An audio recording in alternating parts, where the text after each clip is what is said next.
Bismillahirrahmanirrahim. Assalamualaikum warahmatullahi wabarakatuh. Alhamdulillahi rabbil alamin. Wassalatu wassalamu ala rasulillahil karimin amin. Sayyidina Muhammadin wa ala alihi wa sahbihi ajma'in wa ba'd. Fa ya ahbaballahi wa ahbab rasulihi sallallahu alaihi wasallam. Usi nafsi wa iyyakum bitaqwallahi faqad fazal muttaqun. Fala tamutunna illa wa antum muslimun. Faqala ta'ala Ya ayyuhalladzina amanu taqullaha haqqa tuqatih wa la tamutunna illa wa antum muslimun. Saudara-saudariku, bersyukur pada Allah Subhanahu wa taala kembali kita diberikan kesempatan untuk menjalani kehidupan di hari ini. Semoga kehidupan kita hari ini diberkahi oleh Allah Subhanahu wa taala, diberikan perlindungan, disehatkan dan juga dibimbing untuk menata aktivitas sehingga menjadi aktivitas terbaik, hayatan thayyibah dan berakhir dengan mulia husnul khatimah. Semoga Allah Subhanahu wa taala berkenan memberikan hidayah kepada hamba-hambanya yang berkehidupan sampai detik ini namun belum beriman. Semoga jiwa mereka dikuatkan, lisan mereka juga dibimbing untuk bersyahadat sebelum wafat kembali pada Allah Subhanahu wa taala. Semoga para pelaku maksiat dan dimungkinkan kita termasuk di dalamnya dilembutkan hatinya untuk bertaubat dan kembali kepada jalan kebenaran yang telah Allah bimbingkan. Dan insya Allah pada kesempatan kali ini kita akan mencoba berikhtiar mewujudkan harapan-harapan baik kita untuk membangun kedekatan dengan Allah Subhanahu wa taala sehingga dengan itu kita mendapatkan percikan rahmat, keberkahan yang membahagiakan kehidupan kita di dunia sampai menuju Allah di akhirat kelak. Telah sampai kita pada pembahasan akidah di simpul-simpul iman, pembuka bagian kedua. Setelah kita sampaikan beragam mukaddimah, pengantar-pengantar terkait dengan pengertian iman, akidah, pentingnya kita menguatkan iman, kaitannya dengan amal, dan telah sampai kepada pembahasan 6 simpul atau pokok-pokok iman yang dikenal dengan rukun iman, yang bila kita mampu menguatkan simpul itu, mengencangkan ikatannya, maka akan membangun keyakinan teguh dalam jiwa kita dan juga bisa meresapkan cahaya-cahaya kebaikan yang menumbuhkan amal-amal baik yang diridhai oleh Allah Subhanahu wa taala, yang membimbing anggota tubuh kita untuk berperilaku, bersikap dalam berkehidupan. Baik, kita telah bahas kemarin tentang pembuka tentang malaikat. Sekarang coba kita akan lanjutkan dulu. Saya akan mencoba memberikan satu gambaran singkat hal-hal pokok-pokok penting yang terkait erat dengan pembahasan tentang malaikat ini sehingga kita nanti bisa memahami dengan baik alur pembahasan kita seutuhnya ya. Baik, bismillahirrahmanirrahim. Kita agak cepat karena kita memulai sedikit ada penyesuaian waktu. Ya, kita masih di simpul-simpul ya atau pokok-pokok iman yang kita kenal dengan rukun iman. Baik ya. Yang pertama sudah kita selesaikan, yaitu mengenal Allah dan segala yang terkait dengannya, kan? Sehingga menghindarkan kita dari penyimpangan, ini sudah kita selesaikan. Dan selalu ingat ya, selalu ingat kepada dua hal, ya. Yang aspek positifnya terkait dengan pembahasannya, kan? Aspek positifnya di sini kita dapatkan zikrullah. Zikrullah, kan? Jadi hasil daripada pengenalan kita terhadap materi yang berkaitan dengan ma'rifatullah melahirkan ini sikap zikrullah, mengingat Allah dalam setiap aktivitas kita, baik itu saat berdiri itu ya tegak berdiri atau berjalan atau berlari atau aktivitas yang kita kerjakan dalam keadaan berdiri kan, atau saat duduk baik di kantor, di rumah dan lain sebagainya, atau bahkan saat kita berbaring gitu kan. Itu yang disebutkan di Ali Imran, Quran surah yang ketiga dari ayat 190 sampai 191 itu. Inna fi khalqis samawati wal ardi wa ikhtilafil laili wan nahari la ayatil liulil albab. Siapa orang-orang ulul albab ini? Seperti yang saya sampaikan kemarin. Alladzina yadhkurunallaha dzikrullah. Alladzina yadhkurunallaha qiyaman, berdiri ya, qiyaman wa qu'udan, ya, kemudian duduk, wa ala junubihim, dan bahkan dalam keadaan berbaring. Ini aspek yang terpenting ya. Jadi segala aktivitas yang kita kerjakan, bahkan aktivitas pengamatan, analisis, pergantian siang dan malam, segala yang tampak di langit, di bumi, itu bagi ulul albab yang paham esensi, ya, mendekatkan dia dengan Allah Subhanahu wa taala dalam setiap titian aktivitasnya. Ini poinnya. Dan jangan sampai kemudian ya dari sini ada penyimpangan dari zikir sehingga membuat kita melampaui batas dalam berkehidupan. Ya, melampaui batas dalam berkehidupan disebut dengan taghin. Ya, tagha pekerjaannya. Tagha Ya, pelakunya disebut dengan taghin. Ya, jamaknya disebut dengan taghut. Ya kan? Nah, segala yang melampaui batas, menyimpang. Jadi kalau melampaui batas ya memang tidak bagus. Setiap ada batas-batas kebaikan dilampaui itu kan nggak bagus artinya. Ya, diberikan batasan, dilampaui. Ini sudah standar. Dalam berkehidupan juga kita ada standar-standar moral kan. Kalau ini dilampaui, kita katakan Anda sudah melampaui batas. Ya kan? Nah, ini melampaui batas dalam bahasa Al-Quran disebut dengan tagha. Ya kan? Nah, kemudian pelakunya disebut dengan taghin, jamaahnya disebut dengan taghut. Ya kan?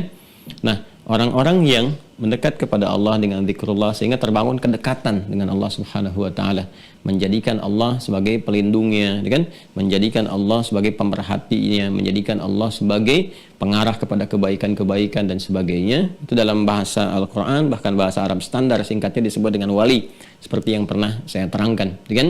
Nah, ini ciri khas orang beriman. Ya, dia menjadikan Allah Subhanahu wa taala sebagai walinya, kan? Sebagai pelindungnya, pendamping dalam berkehidupannya, dalam arti memberikan perhatian, pengawasan, kebutuhan dan sebagainya. Ini yang disampaikan di Quran surah kedua Al-Baqarah ayat 157. Allahu waliyyul ladzina amanu yukhrijuhum minadh dhulumati ilan nur. Ini sudah secara detail saya terangkan di pertemuan yang lalu. Anda direview kembali ya.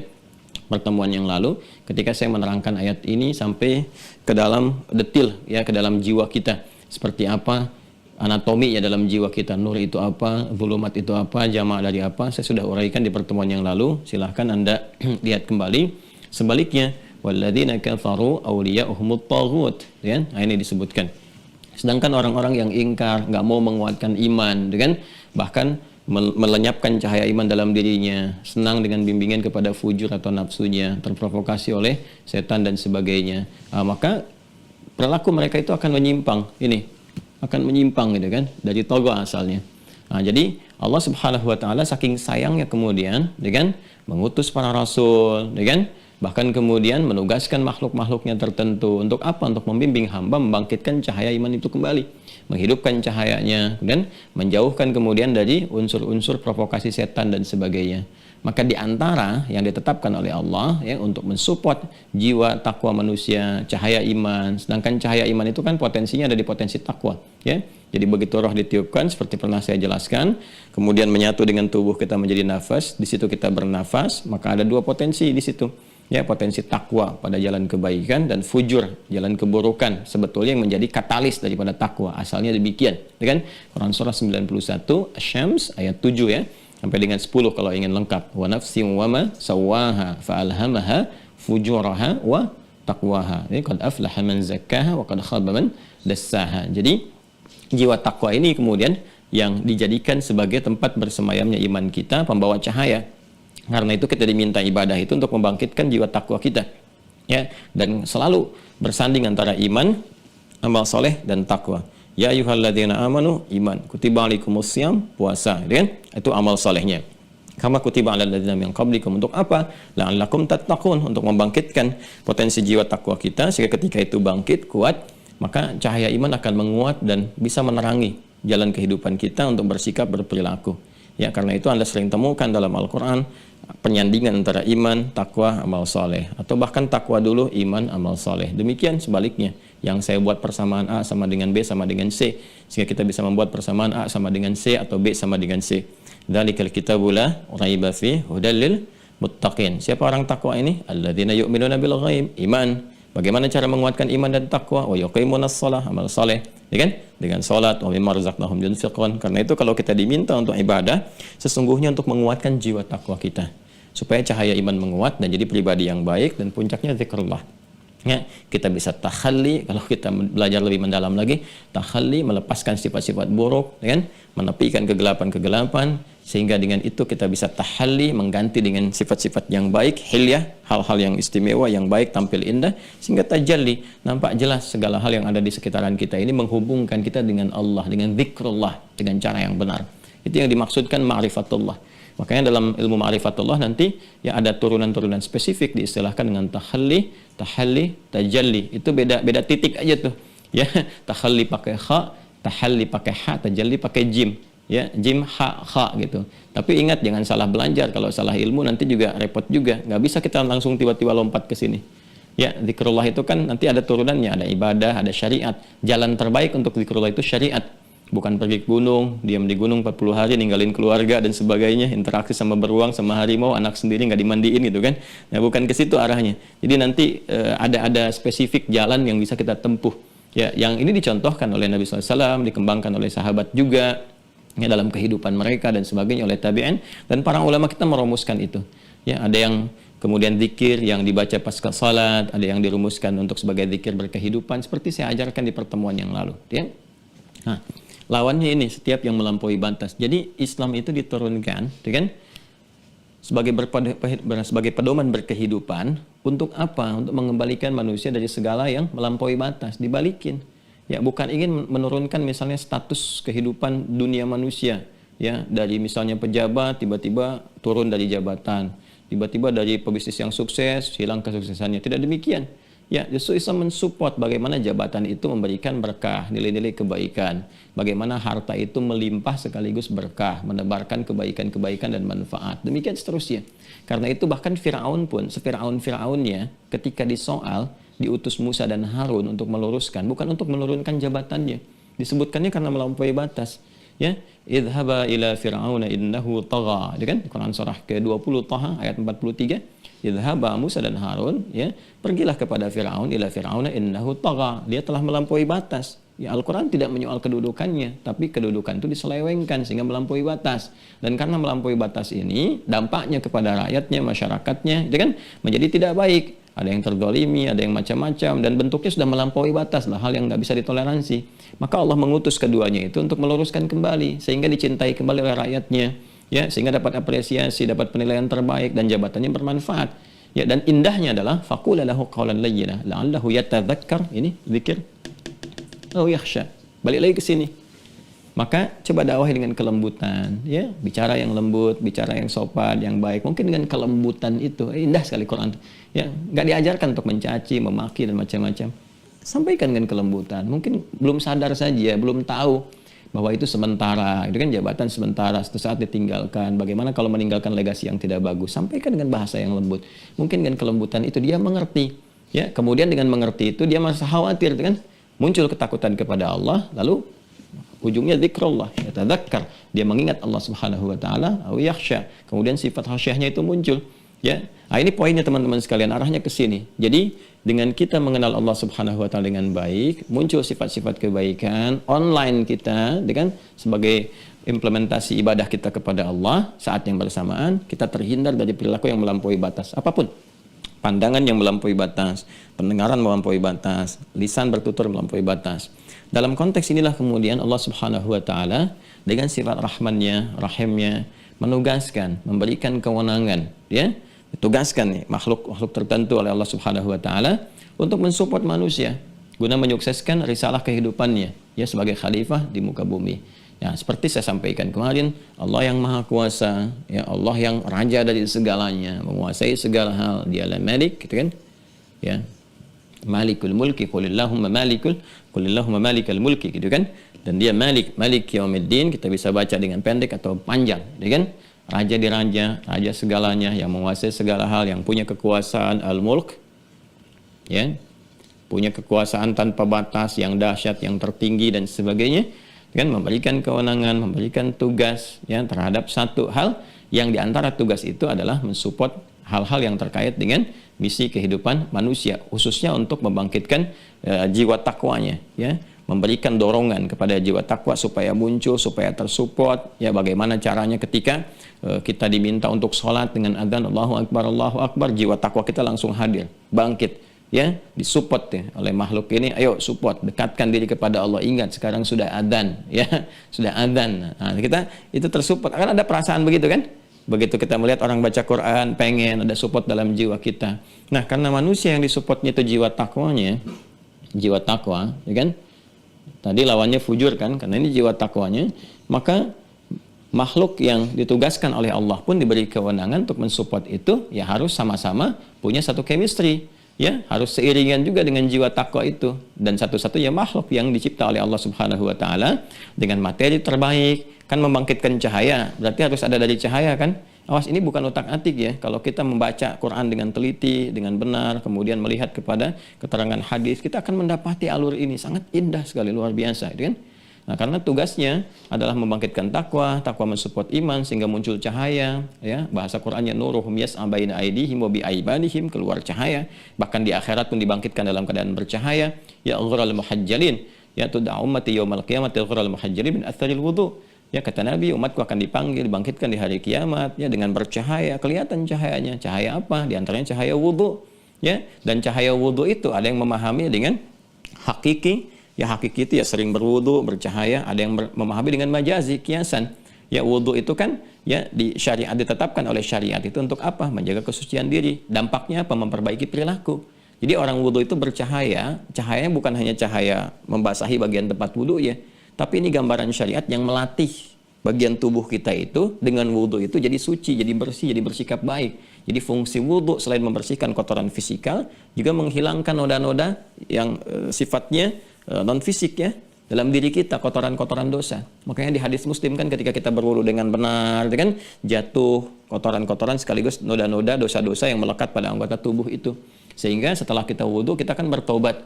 Taubat itu kan apa? Ya, taubat itu kan mengakui ada dosa, kan, menyesalinya, berjanji meninggalkannya, mengisi dengan yang lebih baik. Allahumma ja'alni minat tawwabin, ya kan? Ya Allah, jadikan aku termasuk golongan orang taubat. Nah, cahaya wudhu yang dimaksudkan ketika wudhunya benar itu, maka karena hilang kotoran-kotorannya, dosa-dosa yang melekat pada anggota tubuhnya, maka lisan yang berkumur-kumur nggak bicara yang kotor lagi. Ya kan, wajah, mata menatap pada yang baik. Kemudian juga telinga yang dibasuh selalu mendengar yang baik. Tangan, kaki demikian. Itu kan yang dimaksudkan gerakan iman, ya, memberikan cahaya. Makanya ada yang mengaitkan wudhu dengan bau, cahaya yang sangat kuat, ya. Dari situ kemudian cahaya tersupport, imannya muncul, memberikan cahaya kepada perilakunya. Nah, cahaya-cahaya kebaikan inilah yang menjadikan dirinya dibangkitkan dalam keadaan hadir dengan cahaya-cahaya kebaikan tadi. Jadi ada yang memahami dengan bahasa majas, kiasan, ada yang memahami dengan real, tapi semuanya bertalian. Ya, maka Allah menugaskan makhluk yang diciptakan dari materi cahaya, nur, kan? Kemudian bawaan jiwa takwa. Siapa itu? Nggak ada yang lain. Ketika diberikan kewenangan dengan keagungan Allah mulkunnya, Allah yang malikal mulkinya, gitu kan? Maka diberikan tugas kepada makhluk namanya malak. Tuh. Malak. Nah, malakun. Ya kan? Jamaknya malaikat yang kemarin saya uraikan. Tapi saya detilkan sekarang supaya kita mengerti, memahami bahwa di Al-Quran itu Masya Allah, semua saling terintegrasi. Hadis-hadis Nabi menjelaskan semuanya. Jadi alurnya nyambung semua. Di Islam tuh nggak ada yang nggak nyambung. Semua pertanyaan terjawab dan semua terkorelasikan. Jadi hidup kita itu jelas gitu. Sebelum tercipta, saat dikandung, saat kemudian terlahir, saat berkehidupan, sampai wafat. Ini yang bertugas apa, ini kemana, gabungannya apa. Dalam tubuh kita ini ada apa saja, korelasinya bagaimana, semua terjelaskan dengan baik, sistematis gitu kan, runtut, kemudian terang. Dan siapa yang bisa mengabarkan semua itu dengan jelas kecuali Sang Pencipta sendiri gitu. Ya, Allah Subhanahu wa taala nggak mungkin mengetahui detil hidup kita itu sedetil-detilnya, bahkan segala yang terkait dengan diri kita kecuali Penciptanya kan. Dan Allah menegaskan, Allah Sang Pencipta, Allah Khalik, seperti pernah saya uraikan ayat-ayatnya. Ya, seperti Quran surah 15 ayat 28 itu. Wa idh qala rabbuka lil malaikati inni khaliq. Sekarang Anda bandingkan teman-teman. Cari di kitab manapun ya, yang diyakini oleh siapapun, bahkan yang dilekatkan dengan keagamaan atau bacaan-bacaan biasa, di mana Anda temukan satu-satunya informasi yang menjelaskan dengan detil, terang benderang, dan sangat luar biasa. Dengan segala kompleksitas kehidupan yang kita alami, dijelaskan hanya dalam keterangan yang detil, singkat, padat, namun semua terintegrasi. Al-Quran.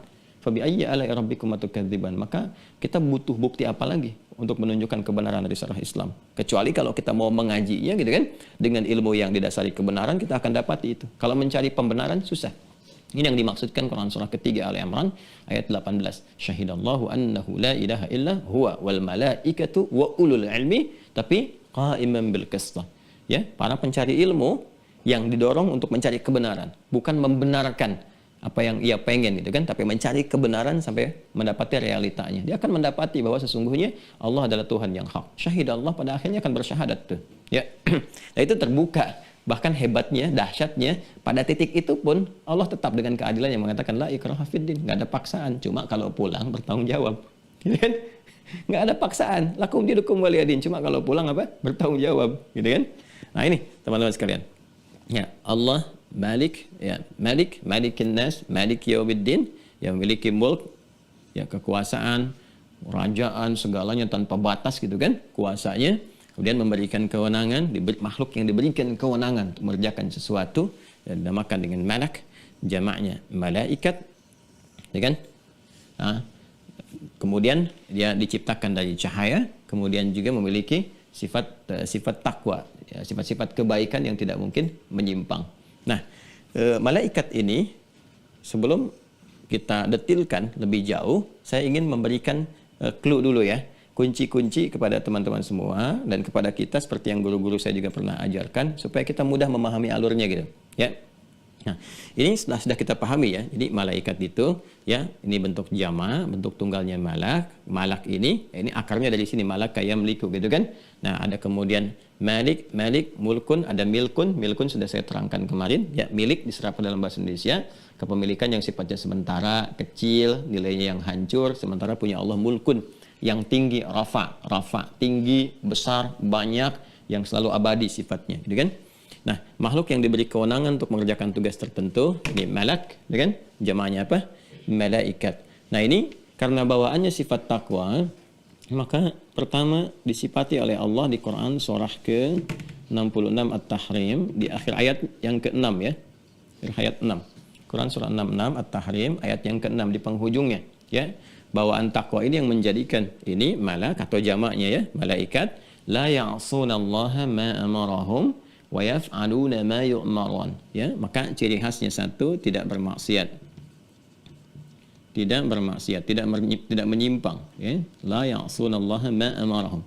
Dan yang kedua, wa yaf'aluna ma yu'marun, wa yaf'aluna ma yu'marun, mengerjakan tugas dengan sempurna, ya kan? Mengerjakan tugas, ya kan? Mengerjakan tugas dengan sempurna. Ya, jadi kesempurnaan ini yang menjadikan malaikat itu konsisten di tugasnya saja, karena malak ini diberi satu kewenangan. Ya, kewenangan itu aja dikerjakannya, satu aja. Seperti yang saya sampaikan kemarin, ya. Nanti ada yang ditugaskan untuk tasbih, ya. Tasbih, tahmid misalnya, ya kan? Dan seterusnya, takdis, ya. Mensucikan Allah Subhanahu wa taala, memuji Allah Subhanahu wa taala, mengkultuskan Allah Subhanahu wa taala, mengarahkan semua kepada Allah untuk memberikan kesan kepada kita bagaimana yang di langit pun beribadah kepada Allah, ya kan? Memuji Allah Subhanahu wa taala. Demikian seterusnya. Ini seperti di Quran surah kedua Al-Baqarah ayat 30, ya kan? Kemudian ada yang tugasnya di arsy, ya, alladzina yahmiluna al-arsya wa man haulahu, ya kan? Yang tugasnya itu ada di arsy. Ya. Ini seperti di Quran misalnya surah ke-40, surah Ghafir, ya, Al-Mu'min, di ayat yang ke-7 gitu. Ya kan? Nah, kita temukan demikian, ada yang tugasnya di arsy, kan? Ada yang tugasnya bertasbih, bertahmid, bertakdis, ya kan? Nah, jadi ada kesan-kesan yang ditunjukkan kepada kita bagaimana Allah menunjukkan keagungannya, ya kan? Kemegahannya, kedahsyatannya, untuk menghadirkan rasa yang kuat pada jiwa kita bahwa ini Tuhan yang sesungguhnya, Tuhan yang hak, yang paling dahsyat dan sebagainya, ya kan? Ya, dia di hamba-hamba tertentu yang punya jiwa takwa memujinya, bertasbih kepadanya, mentakdiskannya, ada yang bertugas di arsy-Nya dan sebagainya, ya kan? Nah, ada lagi nanti malaikat alin, ya, di level surga yang tertinggi, ya, level surga yang tertinggi dikenal dengan malaikat al-alin, ya. Level langit yang tertinggi, ya, level langit yang tertinggi, di langit tertinggi. Tadi saya sebutkan di surga tertinggi, yang dimaksudkan di langit tertinggi, bukan surga tertinggi, ya. Langit tertinggi. Nah, ini misalnya di Quran surah 38, surah Sad.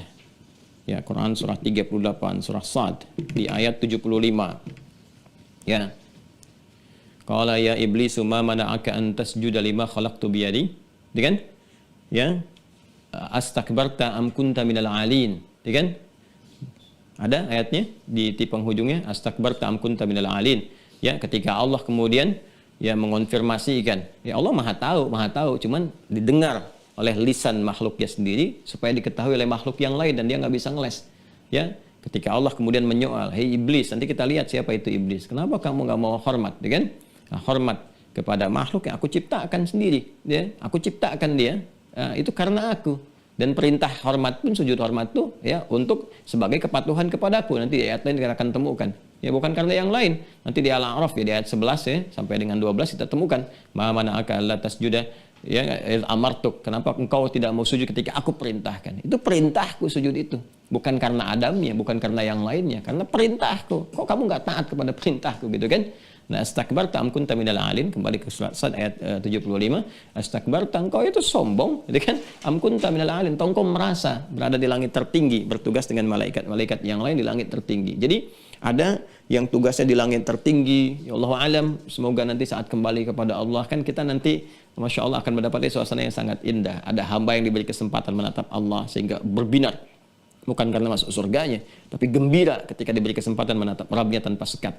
Itu di Quran surah 75 Al-Qiyamah ayat 22 sampai 23. Wujuhun yawma idzin nadhirah ila rabbiha nadhirah. Kan ada hamba-hamba yang wajahnya pada saat itu wajahnya begitu bersinar gembira, bukan karena masuk surganya, ya kan? Tapi karena mampu berhasil menatap Rabbnya tanpa sekat. Ya, kemudian ada yang oleh Allah diparadekan masuk surganya ya dalam setiap melewati setiap pintu surga dan disambut para malaikat. Dan pasti akan kita dapati itu malaikat nyambut. Nah, kalau yang tadi bisa menatapkan di surga, di langit tertinggi gitu ya. Nah, di surga ini ada yang diparadekan juga. Itu di Quran surah ke-13 Ar-Ra'd ayat 23 sampai 24. Jannatu 'adnin yadkhulunaha wa man salaha min abaihim wa azwajihim wa dzurriyyatihim wal malaikatu yadkhuluna 'alaihim min kulli bab. Salamun 'alaikum bima sabartum fa ni'ma 'uqbad dar. Ya, ada orang-orang yang amalnya begitu tinggi luar biasa sampai dengan amalan itu dia mampu menggandeng bapak ibunya yang beriman. Jadi ada anak yang dengan izin Allah dia mengerjakan amalan dan amalnya disiapkan oleh orang tuanya juga. Jadi cara berpikir kita begitu. Kita investasi nih sama anak kita. Kan saya sering katakan, masa sih satu di antara sekian anak nggak ada kebanggaan yang kita bawa menghadap Allah? Mesti disiapkan satu di antara mereka atau semuanya. Siapa yang jadi kan alhamdulillah kan. Nah, apa di antara amalnya? Jadikan bisa sebagai ahli Quran. Tapi benar-benar yang serius, bersabar di dalamnya. Nah, itu di akhiratnya ketika bapak ibunya beriman, ya pasangannya beriman, anak cucu beriman, itu bisa dengan izin Allah diberikan syafaat. Ya dengan amalan itu, misal dengan Qur'annya, rajin dia dengan Qur'an. Kan Nabi juga pernah menyampaikan, Nabi bersabda kan, dengan menyampaikan Iqra'ul Qur'an fa innahu ya'ti yaumal qiyamati syafi'an li ashabi. Ya, baca yang rajin baca Qur'an, interaksi dengan Qur'an, kan apalagi jadi ahli Qur'an. Ahli Qur'an itu sudah ahlullah wa khasatuh. Ya. Nah, maka Qur'an akan datang di hari kiamat beri syafaat dengan izin Allah. Nah, itu amal itu yang menjadikan dia dapat syafaat, dia gandeng bapak ibunya, ya pasangannya, anak-anak cucunya. Dan diparadaikan masuk surga, disambut oleh para malaikat di setiap pintu surga. Artinya kan dia melewati itu semua, ya kan? Ya, ada yang kemudian dah nyampe surga dikunjungi para malaikat datang, menyampaikan kepada mereka ucapan selamat. Assalamualaikum, selamat ya, bisa menikmati tempat terindah yang belum pernah dijamah, belum pernah dilihat, ditatap, kan dipikirkan pun tidak demikian oleh kita saat di dunia. Maka silakan nikmati tempat terindah ini, ya atas kesabaran Anda. Jadi memang sabar, ya, sabar itu kuncinya gitu. Nah ini teman-teman sekalian. Di antara tugas-tugasnya gitu kan, ada yang bertugas tasbih, tahmid, kemudian juga yang terkait dengan aras, ini di alam langit semua, di alam langit gitu kan. Nah kemudian juga yang paling menarik, nah Allah menugaskan tadi yang terkait dengan kehidupan kita manusia yang sebagian telah kita uraikan kemarin. Ya, ada yang terkait dengan amal manusia untuk disupport gitu kan, untuk disupport agar ia mampu menghidupkan jiwa takwanya. Ya, sehingga bisa menguatkan cahaya imannya dan dengan cahaya iman itu membimbing hidupnya untuk berperilaku dan juga, nah ini dia ya, dan juga bisa memberi kekuatan untuk menepikan godaan-godaan makhluk yang nanti kita akan bahas yang mengajukan proposal kepada Allah bahwa dia lebih hebat dibandingkan dengan Adam dan lain-lain sebagainya sehingga mengajukan untuk menggoda bagian jiwa manusia yang jiwa fujurnya ya. Bagian jiwa fujur dia goda supaya berdiri sendiri dan perilaku yang buruk, maka Allah pun menugaskan malaikat ya dengan sifat takwanya, kemudian dengan materi cahayanya nur untuk membangkitkan cahaya di tubuh manusia itu supaya bagaimana dia konsisten dengan amal-amal kebaikan yang berkehidupan. Tinggal nanti manusia memilihnya, apakah ingin mengambil support malaikat ya atau mengakomodir provokasi setan gitu kan. Nah, ini kembali ke sini teman-teman sekalian. Nanti ada caranya semua. Makanya kita belajar untuk bisa membaca sinyal. Oh ini malaikat apa nih yang sudah memberikan kepada saya support? Kan bagaimana meresponnya, bagaimana mendapatinya dan sebagainya. Nah ini yang kita dapati kemudian kemarin teman-teman sekalian sampai di sini. Nah, baik jumlah yang ini ataupun yang ini, itu tidak ada yang mengetahuinya. Hanya Allah yang mengetahuinya. Ya, semua jumlahnya malaikat. Jadi kalau ditanya berapa jumlah malaikat, nah nggak usah Anda menjawab misalnya 10, 25, 300, dan sebagainya. Nggak ada. Ya, yang tahu tuh hanya Allah Subhanahu wa taala berapa jumlahnya. Ya, itu misalnya kita temukan di Quran surah 74 Al-Mudaththir. Nah, jumlahnya nanti ingat ya, di ujian itu kan akan ditanya siapa malaikat itu, apa materi penciptaannya, sifatnya bagaimana, berapa jumlahnya, dalilnya apa. Saya selalu kejar dalilnya apa, kan? Quran surah 74 Al-Mudaththir ayat 31. Quran surah 74 Al-Mudaththir ayat 31. Wa ma ya'lamu junuda rabbika illa hu. Lihat ke ujung ayatnya. Ujung ayat langsung ya. Ya. Quran surah 74 Al-Mudaththir ayat 31, lihat ke ujung ayatnya. Wa ma ya'lamu junuda rabbika illa hu, gitu kan? Dan tidak ada yang mengetahui ya tentara-tentara Rabbmu itu, maksudnya malaikat di sini ya, karena malaikat nanti disifati dengan banyak sifat sesuai dengan tugas-tugasnya. Nggak ada yang tahu ya malaikat Allah itu berapa jumlahnya, itu kan? Illahu, kecuali Allah sendiri. Jadi jumlahnya banyak, baik yang bertugas di langit nanti ya, semua digabungkan dengan bertugas terkait dengan amal kehidupan manusia. Adapun hal yang terkait dengan amal kehidupan manusia, ini yang diperkenalkan oleh Al-Quran. Di antara sekian yang banyak itu, ada beberapa malaikat ini yang terkait dengan tugas-tugas pokok manusia. Baik. Yuk kita lihat. Satu, sudah kita tuntaskan ya. Sekarang saya detilkan. Yang pertama, ada yang dikenal dengan Jibril. Ini kemarin sudah saya terangkan. Sekarang saya mau detilkan sedikit dengan dalil-dalilnya. Ya. Jibril di barat disebut dengan Gabriel. Ya, ini. Gabriel tuh dari Jibril ya. Seperti Mikael juga mereka namakan Michael, gitu kan? Michelle dan sebagainya. Jadi Jibril, Gabriel. Sudah ya? Baik. Apa tugasnya? Nah, malaikat Jibril kemarin sudah saya sampaikan, jadi saya tinggal tuliskan, hanya tuliskan saja. Kan menurunkan wahyu, menyampaikan wahyu.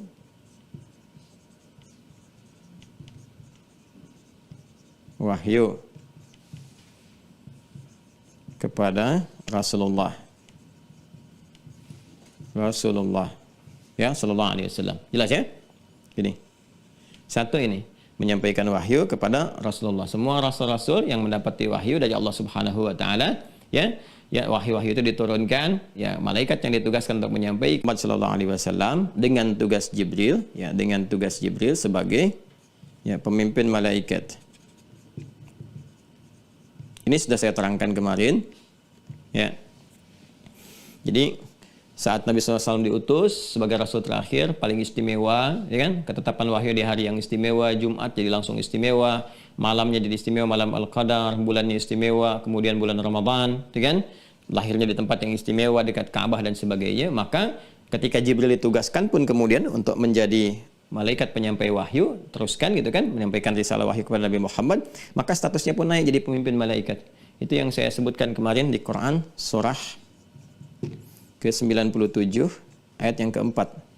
Ya, jadi statusnya naik jadi roh, pemimpin para malaikat ya. Tanazzalul malaikatu war-ruhu fiha, kan? Nah, ini menguatkan risalah Nabi Muhammad sepeninggal nabinya. Ya, kan wahyu terputus. Jadi ketika malaikat ini menurunkan wahyu, ya sudah nabinya masih ada. Ya, begitu nabinya sudah selesai, Nabi Muhammad Rasul terakhir meninggal dunia, selesai risalahnya yang abadi gitu kan. Maka ketika nabinya sudah selesai berkehidupan sebagai manusia, meninggal dunia, nah, risalah wahyu terputus, nggak ada wahyu lagi. Ya, jadi tugas malaikat Jibril ini untuk menurunkan wahyu sudah tidak ada. Ya, sudah nggak ada. Jadi la nabiyya ba'di, sudah nggak ada nabi seperti saya terangkan kemarin, ya kan? Nah, namun beliau ditugaskan karena risalah Nabi Muhammad itu terus berlaku sampai akhir kehidupan, maka ditugaskan oleh Allah tuh setahun sekali untuk turun ke bumi, mimpin semua malaikat untuk menguatkan risalah Nabi Muhammad malam Al-Qadar itu. Karena itulah turunnya seperti saya sampaikan kemarin, turunnya itu ya mampu menghadirkan pahala yang banyak, malaikat menyertai untuk mengaminkan doa, memohonkan ampunan kepada Allah, keadaan bumi menjadi tentram karena banyaknya yang turun, tenang dan sebagainya, udara terasa nyaman ya dan seterusnya. Nah, ini tugasnya di sini.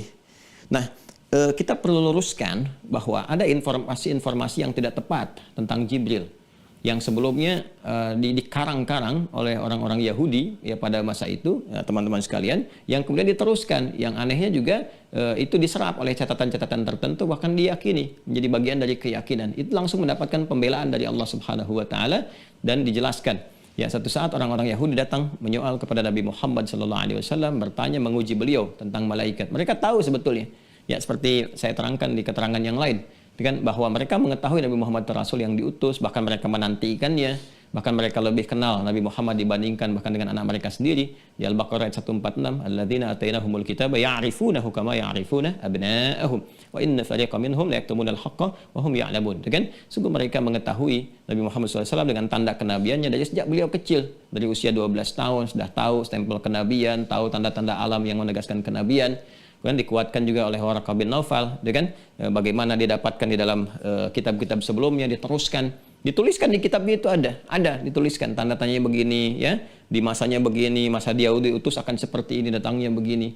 Nah, begitu datang ternyata dari kalangan orang Quraisy yang di lingkungan masyarakat Arab di Hijaz, maka ini merasa nggak nyaman, ya, merasa iri hati, merasa pengennya dari golongan sendiri dan sebagainya, sehingga kadang-kadang memunculkan istihza, suka ngolok-ngolok, ya, sifatnya begitu.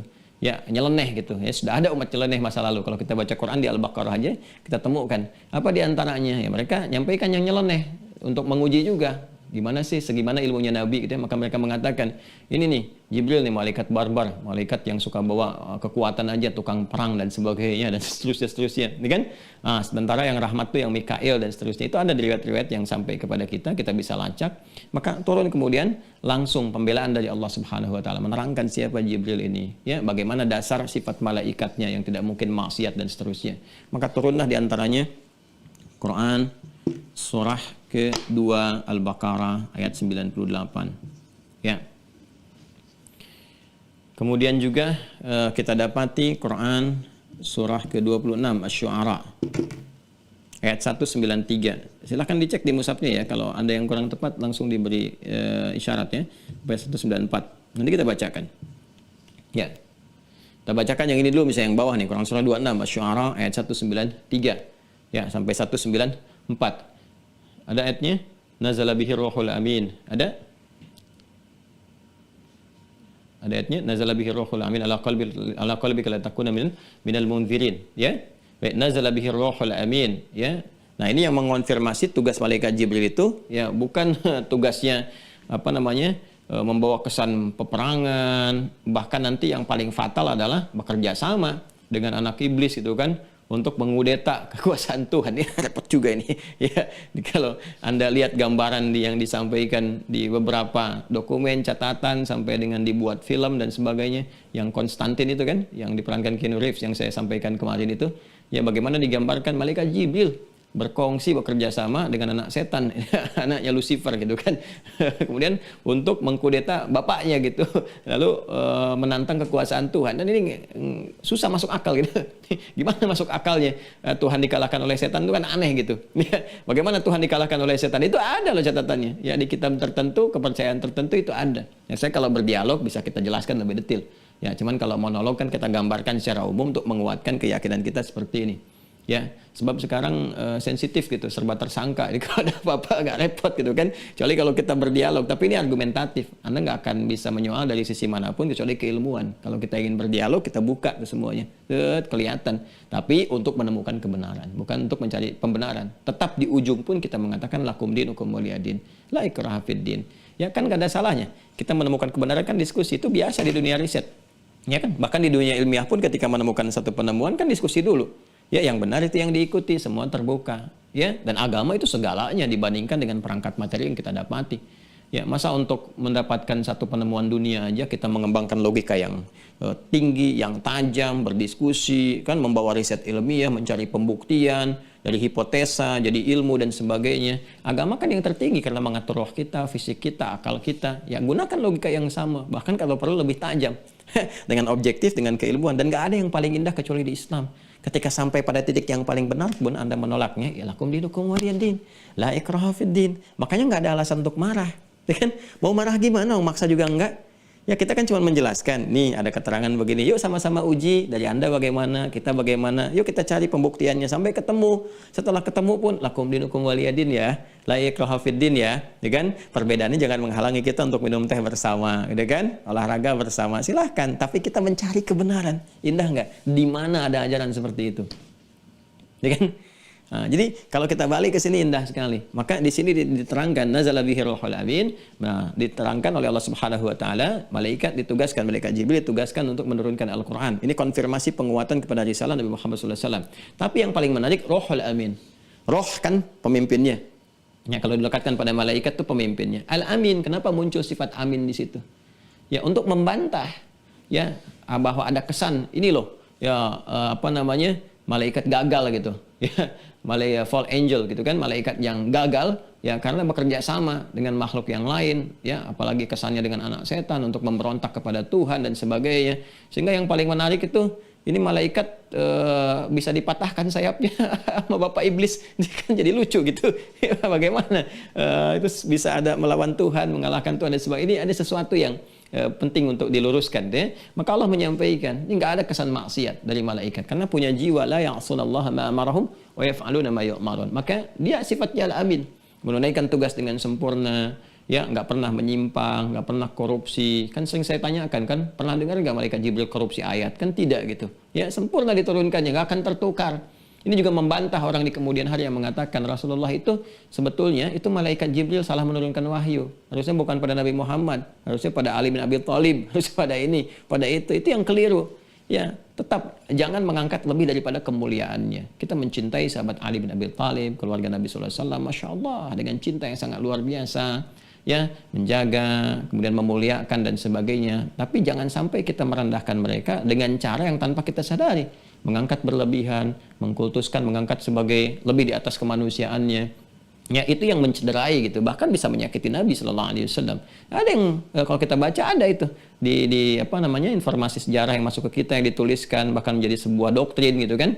Nah, itu ditegaskan lebih dulu oleh Allah Subhanahu Wa Taala di kejadian-kejadian sebelumnya. Nazala bihi ruhul amin, ini pemimpin para malaikat yang punya sifat amin. Ya, Rasul di langit yang punya sifat amin Jibril, Rasul di bumi yang punya sifat amin Nabi Muhammad SAW. Jadi pasangannya seasih itu luar biasa. Rasul amin, Rasul fis sama al amin, dengan ya membawa wahyu untuk Rasul di bumi fil ardi al amin. Nabi Muhammad gelarnya al amin. Ya, maka Rasul yang paling pantas pun untuk menyampaikan wahyu dari kalangan malaikat ya al amin juga. Nazala bihi ruhul amin yang ala qalbika litakuna minal munzirin, kan? Nah, kemudian ya itu tadi, ada yang menyoal malaikat Jibril dibela oleh Allah sampai Allah mengancam dengan menurunkan ayat. Ya, Quran surah kedua Al-Baqarah ayat 98. Man kana aduwwan lillahi wa malaikatihi ya wa rusulihi wa Jibril wa Mikala. Ya, siapa yang memusuhi, jadi musuhnya Allah Subhanahu wa taala, para malaikatnya itu kan. Ya, terkhusus nanti disebutkan langsung Jibril dan Mikail karena di situ mengkomparasikan Mikail dengan Jibril tidak pada tempatnya. Ya, seakan-akan menukar tugas di antara para malaikat yang mulia itu. Maka Allah menurunkan ayat ini untuk menyampaikan bahwa ya, maka dia menjadi musuhnya Allah secara langsung. Ya, itu wajar kan, yang memusuhi Allah jadi musuh Allah. Ada orang memusuhi Anda jadi musuh Anda kan? Ada orang memusuhi Allah jadi musuh Allah. Kalau jadi musuh manusia, ya Anda punya musuh di Jawa Barat, Anda bisa pindah ke Jawa Tengah walaupun itu nggak baik juga, kan? Anda punya musuh di Jawa, pindah ke Sumatera. Anda punya musuh se-Indonesia, pindah ke Malaysia. Punya musuh di Malaysia, pindah ke Amerika. Demikian seterusnya. Tapi kalau Anda musuhnya sama Allah, mau lari kemana? Lari kemana gitu? Semua tergenggam, kemana-mana pun dapat celah gitu kan? Ya, Anda musuhi Allah, musuhi Rasulullah, habis. Anda mau naik mobil anti peluru, dijaga sama pasukan yang terbaik, ditutup semua, sehingga nggak mungkin masuk sana-sini tetap. Kalau Allah berkehendak, hancur ya hancur. Terbakar juga tuh mobil di dalamnya, langsung kebakaran, nggak selamat satu pun, hancur di dalamnya. Itu kan yang terjadi pada pencela Nabi sallallahu alaihi wasallam di Eropa itu, ya, yang kemudian ternistakan dengan keadaannya di dalam mobil, mobilnya anti peluru, anti segalanya, ya disusun sedemikian rupa, tapi terbakar hangus di dalam dan nggak bisa dipadamkan. Bagaimana kuasa Allah bisa menghadirkan demikian? Seharusnya itu menjadi tanda bagi kita yang masih berakal. Ya. Baik, kembali ke sini ya teman-teman sekalian. Nah, ini ayat-ayat penguatnya. Saya berharap teman-teman bisa memahami alur berpikirnya, kemudian merangkai dalil-dalilnya seperti ini. Ya, nanti di review videonya, dilihat saya menerangkan seperti apa. Ya, sudah jelas kan? Jadi ini jelas kalau ada pengakuan Nabi yang mengaku Nabi, langsung tepikan, ya kan? Kemudian kita tahu bahwa malaikat Jibril ini ada risalah penguatan karena risalah terakhir sampai akhir kehidupan, maka diperintahkan oleh Allah Subhanahu wa taala untuk turun setiap sekali dalam setahun di malam Al-Qadar, itu kan untuk menguatkan risalah Nabi Muhammad, memberi kesan kepada kita bagaimana Nabi Muhammad bertalaki Al-Qur'an di malam-malam Ramadan dan sebagainya ya, dan bagaimana kita berinteraksi dengan Al-Qur'an. Baik ya. Itu diantaranya. Nah, kemudian kita ingin kuatkan pasangan dari sini yang disandingkan oleh Al-Quran ya, untuk memberi kekuatan pada yang kedua terkait dengan amal manusia. Jadi amal manusianya pun diurutkan dulu oleh Al-Quran. Ya, amal manusia termulia dulu yaitu Rasulullah SAW. Ya, di antara tugas pokoknya beramalnya seperti apa? Ini spesial karena diangkat jadi nabi, jadi rasul, maka amal-amal perbuatan nabi yang nabi kerjakan itu sekaligus jadi keteladanan untuk manusia, memberikan pedoman bagi manusia. Ya, pedoman begini. Pedoman berkehidupan yang ditiru disebut uswah. Makanya pada misi risalah Nabi Muhammad SAW ya dengan kerasulannya, jadi kalau disebutkan misinya berarti sebagai rasul, ya kemanusiaannya sebagai Muhammad SAW. Ya, tapi kalau misinya sebagai rasul, sebagai nabiullah. Nah, dalam sifat kerasulannya sebagai misinya itu ada teladan. Teladan yang menjadikan keberkahan melekat pada yang mengikuti. Jadi begitu mengikuti ini jadi teladan lagi, diikuti jadi teladan lagi. Nah, itu uswah namanya. Uswah. Di Quran surah ke-33 Al-Ahzab di ayat 21 Allah tegas menyampaikan laqad kana lakum fi rasulillahi uswatun hasanah, gitu kan? Ya, teladan kebaikan yang kalau diikuti jadi baik lagi. Anda kalau nggak percaya silahkan lihat. Nggak ada satupun di muka bumi ini yang ketika sikapnya, sifatnya diikuti secara bersamaan jadi teladan. Ya, kecuali Nabi Muhammad SAW. Diikuti oleh siapapun jadi teladan. Dan di semua aspek kehidupannya. Ya, sifat keayahannya diikuti jadi ayah yang teladan, gitu kan? Kemudian bisnisnya diikuti berkah, ya petunjuknya. Ya, petunjuk berbisnis yang dicontohkan Nabi diikuti berkah. Sifat kepanglimaannya di militer diikuti jadi panglima yang sangat luar biasa. Apapun, bahkan yang kecil-kecilnya, jalannya diikuti jadi terbaik, ya. Kemudian sikapnya diikuti dalam menyapa dan sebagainya. Jadi yang terbaik dalam setiap aspek kehidupan. Bahkan beliau mengajarkan pada siapapun diikuti lagi orang itu dalam mempraktikkan jadi teladan juga. Ya, makanya Nabi SAW ketika mengajarkan pada istri-istri beliau, dan Anda coba para akhwat ya, para ibu misalnya, para istri belajar mengeluarkan karakteristik diikuti, pasti jadi teladan dalam kehidupan. Itu indah, itu yang disebut dengan uswah. Nah, misi pertama malaikat yang ditugaskan terkait dengan amal manusia, yaitu misi kerasulan dulu di Rasulullah. Makanya disebutkan Jibril dulu yang pertama. Setelah itu baru ke manusia pada umumnya. Ya, baik yang melekat kepada Rasul ya, ataupun juga manusia-manusia biasa yang pasti membutuhkan ini. Ya, di luar tugas-tugas khusus seperti kerasulan. Apa itu? Ya, kita pasti dalam kehidupan selain membutuhkan dorongan cahaya, dorongan kebaikan, peningkatan takwa, juga ingin memohonkan kepada Allah terkait dengan rahmat, kan? Keberkahan, terkait dengan rizki. Ya, misalnya, maka Allah menugaskan malaikat, ya, yang dengan ditugaskan itu memberikan kesan berbeda kepada kita. Mudah bagi Allah langsung berikan, langsung kasih. Tapi ketika Allah menugaskan malaikat ini, malak ya, tugaskan satu tugas, nyampe ke kita, Masya Allah rasanya berbeda. Ya, ada perasaan yang keagungan yang lebih tinggi, yang merasakan bagaimana dahsyatnya nikmat-nikmat Allah diterima. Sekaligus ada pembuktian yang menyaksikan rahmat Allah sampai kepada kita, menjadi saksi di hari kiamat kelak. Kan? Para malaikat menyaksikan, mencatat, ada yang mencatat, menyaksikan langsung. Ya, jadi kita nggak bisa ngeles di hadapan Allah. Aku nggak merasakannya ya Allah. Aku sudah turunkan kepadamu. Aku nggak merasakannya ya Allah. Dusta kan di situ. Dan Allah Maha tahu. Mudah bagi Allah menghukum. Tapi Allah dengan keadilannya mengatakan, kamu bersaksi. Malaikat mengatakan, aku yang turunkan. Ini catatannya. Begini. Ada semua saksi. Ya. Dan konsepsi berkehidupan ini jadi miniasi tata kelola kehidupan kita di dunia. Kan saya katakan di pertemuan yang lalu, dalam persidangan pun kan hakim apa yang dilakukannya? Ya, ketika jaksa penuntut umum menuntut kan ada saksinya, ya kan? Ada pembela, ada macam-macamnya dan sebagainya. Itu rumusan kecil kehidupan yang sebetulnya kita diminta belajar. Satu saat akan ada persidangan akhirat lebih dahsyat daripada itu. Ya, saksi Allah itu lebih kuat, CCTV Allah itu lebih tajam. Ya, tajam, terpercaya gitu kan? Hati-hati tuh. Jaksa penuntut tuntutannya tuh nggak main-main, dibuka semua malaikatnya macam-macamnya, udah nggak bisa ngelak lagi, bahkan lisan ditutup. Al-yauma nakhtimu ala afwahihim wa tukallimuna aydihim wa arjuluhum. Ya, semua ditutup lisannya yang menyampaikan pembuktian tangan, kaki dan sebagainya. Sekarang sudah miniasinya terlihat, DNA-nya, RNA-nya. Ini kan kemudian telapak tangan kita, pindaiannya, sidik jari dan sebagainya. Itu kan tanda-tanda sebetulnya untuk kita punya persiapan sebelum pulang ke akhirat. Ya. Nah, maka Allah menugaskan itu malaikat diberi kewenangan yang terkait dengan penurunan khusus ya, rahmat, keberkahan, rizki dan sebagainya. Itu yang diisyaratkan oleh Nabi SAW, juga disebutkan namanya dalam Al-Quran dengan nama Mikail. Ini Quran surah 2 ayat 98. Man kana aduwwa lillahi wa malaikatihi, ya. Kemudian nanti kita masuk ke redaksi wa Jibril wa Mikala, Mikal. Ini namanya ya, Mikail. Kita baca pakai riwayat Qalun atau Arash dari Nafi'. Jadi Mikail, ya kan? Seperti ini, Mikail. Ya, bisa dibaca dengan Mikail, bisa dibaca dengan Mikail. Makanya orang barat pun di Eropa menyebutnya dengan Michael, ya, Michael dari Mikail, ada yang dengan Michelle, gitu kan? Michelle Obama, gitu kan? Ibu negara, istrinya Pak Obama, gitu kan? Ya, itu Michelle kan, Michelle Obama. Michael banyak sekali, ya. Michael Lee Hurt, Michael Owen. Apalagi itu banyak sebetulnya nama-nama yang terkait, ada yang malaikat, ada yang terkait juga dengan nama nabi, Abraham, gitu kan, David, dari Daud, gitu kan. Apalagi banyak sekali, ya. Kemudian teruskan ya teman-teman sekalian, namanya Mikail. Nah, sekarang apa kaitan dengan pembahasan kita? Kita mesti mengetahui, seperti kita mengetahui karakteristik dan tugasnya malaikat Jibril, bagaimana cara menurunkan wahyu kepada Nabi Muhammad, begitu cepatnya, begitu dahsyatnya, ya. Kadang-kadang lewat wujud aslinya muncul setelah Nabi mengetahui, merasakan kedamaian, kan? Kadang-kadang nanti dari menyamar misalnya dalam bentuk seperti manusia, dan itu banyak kita temukan di hadis-hadis Nabi sallallahu alaihi wasallam untuk memberikan bimbingan. Jadi nanti cara-cara wahyu diberikan itu ada yang langsung ayat turun, langsung dengan pengajaran yang Nabi sampaikan lewat hadis, ya. Nanti hadis-hadis Nabi yang melekat seperti hadis Jibril, kan pernah dengar yang urutan kedua di Al-Arba'in. Hadis Jibril yang dari Umar bin Khattab radhiyallahu taala anhu.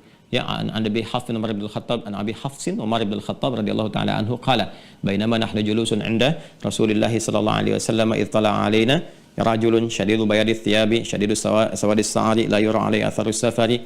Ya, kemudian wala ya'rifu minna ahadun fajalasa ila an-nabiy sallallahu alaihi wasallam fa asnada rukbatayhi wa wada'a kaffayhi ala fakhidhihi faqala ya Muhammadun akhbirni 'anil Islam. Dijawab oleh Nabi, faqala ya Muhammad sadaqta, ya. Kemudian fa'ajibna yas'alu fayusaddiquhu, ya, fas'alu 'anil iman. Kemudian dijawab oleh Nabi sadaqta. Kemudian bertanya tentang ihsan, bertanya tentang mata sa'ah dan sebagainya. Itu kan disebut hadis Jibril, ya. Sampai Nabi kemudian di akhir bertanya kepada para sahabat, tahukah kalian, setelah selesai hajatnya dia pergi, ya. Kemudian fantalaka, dia meninggalkan jamaah pada saat itu. Nabi bertanya kepada sahabat, tahukah kalian siapa yang datang?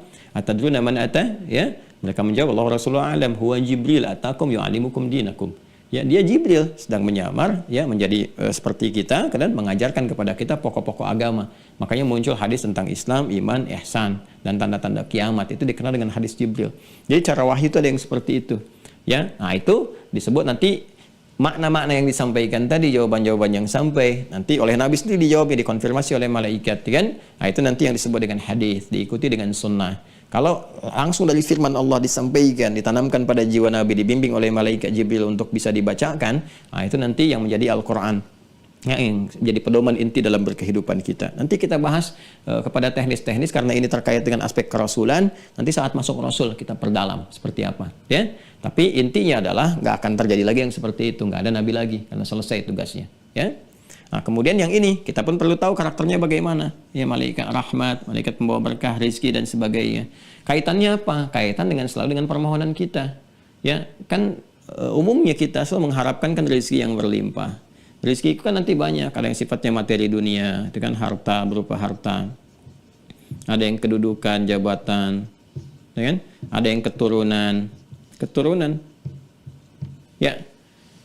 Kan ada yang minta kan, anugerahkan keturunan yang soleh dan sebagainya. Itu ada malaikat mengaminkan. Bahkan kan kisahnya sangat viral, disampaikan dalam Al-Quran. Ketika Nabi Zakaria itu kan bermohon kepada Allah lewat salat, minta keturunan. Kan Allah tugaskan malaikat untuk menyampaikan. Malaikat pemberi kabar gembira dengan menyampaikan rezeki, gitu kan? Di Al-Baqarah, di Quran surah Ali Imran, Quran surah ketiga ayat 39. Fanadathul malaikatu wa huwa qa'imun yusalli fil mihrab annallaha yubashshiruka bi Yahya. Banyak malaikat turun memberikan kabar gembira. Bukan satu yang turun, malaikat turun kasih kabar gembira. Ada malaikat ini. Tapi yang bertugas apa? Mikail, untuk menyampaikan kabar rezeki dan sebagainya. Ya Allah yubashshiruka bi Yahya. Jadi ada kaitan-kaitan yang terkait dengan permohonan kita kepada Allah yang menjadi saksi juga bahwa nikmat-nikmat itu diberikan, itu malaikat Mikail. Nah, apa kaitannya dengan kita? Kita perlu belajar karakteristiknya. Di mana malaikat itu, dalam keadaan apa ia, ya, begitu mudah dengan izin Allah Subhanahu wa taala itu bisa datang membawa rahmat. Ya, di tempat-tempat seperti apa, dalam keadaan bagaimana, gitu kan? Dan dengan itulah kemudian ya hukum Allah yang ditetapkan, turunkan, berikan. Ini kan Allah udah ngatur nih. Ya Mikail kan, ya berikan rahmat ini secara umum nih. Ya secara umum. Jadi kita nggak khusus minta pun itu turun sendiri gitu. Ya Mikail. Allah kasih hukum umum ya. Curahkan rahmat di tempat begini, tempat begini, tempat begini, ada begini seperti ini. Dan itu umum diberikan. Jadi kalau Anda hadir ke tempat-tempat dimaksud dapat bagiannya. Ya, bahkan bisa berpotensi kita berdoa langsung diaminkan, kita minta ampunan langsung diberikan. Ini perkara agama ya, bukan perkara dunia. Ya, kalau perkara agama bacanya dengan iman. Sekali lagi, kita sedang bahas penguatan iman. Syaratnya nggak boleh ragu sedikit pun. Kalau ada keraguan dipertanyakan nih. Jadi kalau Anda masih bertanya, masa sih begitu? Nah, berarti ada persoalan di imannya tuh yang harus dikuatkan. Ya, ini informasi sampainya dari Al-Quran, dari hadis. Kita akan bahas hadis-hadisnya, ya kan? Ayat-ayatnya seperti apa. Jadi ini yang butuh untuk penguatan keimanan kita. Nah, yuk kita hadirkan beberapa, misalnya bagaimana malaikat rahmat ini ditugaskan oleh Allah ya secara umum untuk memberikan rahmat, bukan yang spesifik kita minta ya. Nanti yang spesifiknya kita ajarkan kembali. Yang pertama di majlis-majlis ilmu. Majlis ilmu. Ya, jadi mendatangi majlis ilmu itu ya sama dengan menjemput rahmat Allah, keberkahan dari Allah. Nanti ada satu hukum umum yang Allah sampaikan lewat lisan Nabi sallallahu alaihi wasallam bahwa malaikat, khususnya malaikat Mikail itu langsung diperintahkan. Ini bahasa Nabi ya. Ya, dalam bahasa kiasan itu membentangkan sayap, maksudnya mencurahkan rahmatnya ya bagi para penuntut ilmu. Dalam hadis riwayat Ibnu Majah, rawinya sahabat Abu Darda. Ya, sahabat Abu Darda radhiyallahu taala anhu. Baik, beliau menyampaikan qala Nabi sallallahu alaihi wasallam, perhatikan hadisnya. Man salaka tariqan yaltamisu fihi ilma, sahhalallahu lahu tariqan ilal jannah. Nah, ini seringkali saya memperhatikan bahwa terpotong sampai di sini, nggak diteruskan. Sehingga nggak sampai pada tugas malaikatnya. Man salaka tariqan yaltamisu fihi ilma, siapa yang menempuh perjalanan. Ya. Tariq itu satu jalan yang nggak lebar. Kalau lebar itu syariah namanya. Lebar, luas, begitu mudah gitu kan. Kalau tarik itu jalannya lebih kecil, kadang-kadang ada tantangan, kadang berliku gitu kan. Kadang harus menapak. Kalau sekarang istilahnya ya mungkin melewati gang atau juga di jalan besar tapi macet-macet. Nah, itu bisa diartikan demikian, ya. Yaltamisu fihi ilma, dengan tujuan dia mendapati satu ilmu, pengetahuan. Ya, yang orientasinya dua, menguatkan iman, menambah pengetahuan. Itu di Al-Mujadalah nanti ya, ayat yang ke-11, Quran surah 58 ayat 11. Ya, yarfa'illahu alladziina aamanu minkum walladziina utul ilma darajat. Jadi satu meningkatkan iman, kedua melimpahkan pengetahuan, menambah pengetahuan. Ya ayyuhalladzina amanu idza qila lakum tafassahu fil majalis. Hai orang-orang beriman, jika dikatakan kepadamu share, luaskan ya informasi tentang majlis, atau kalau sudah di majlis bagi-bagi tempat duduk supaya semua merasakan kenikmatan yang baik.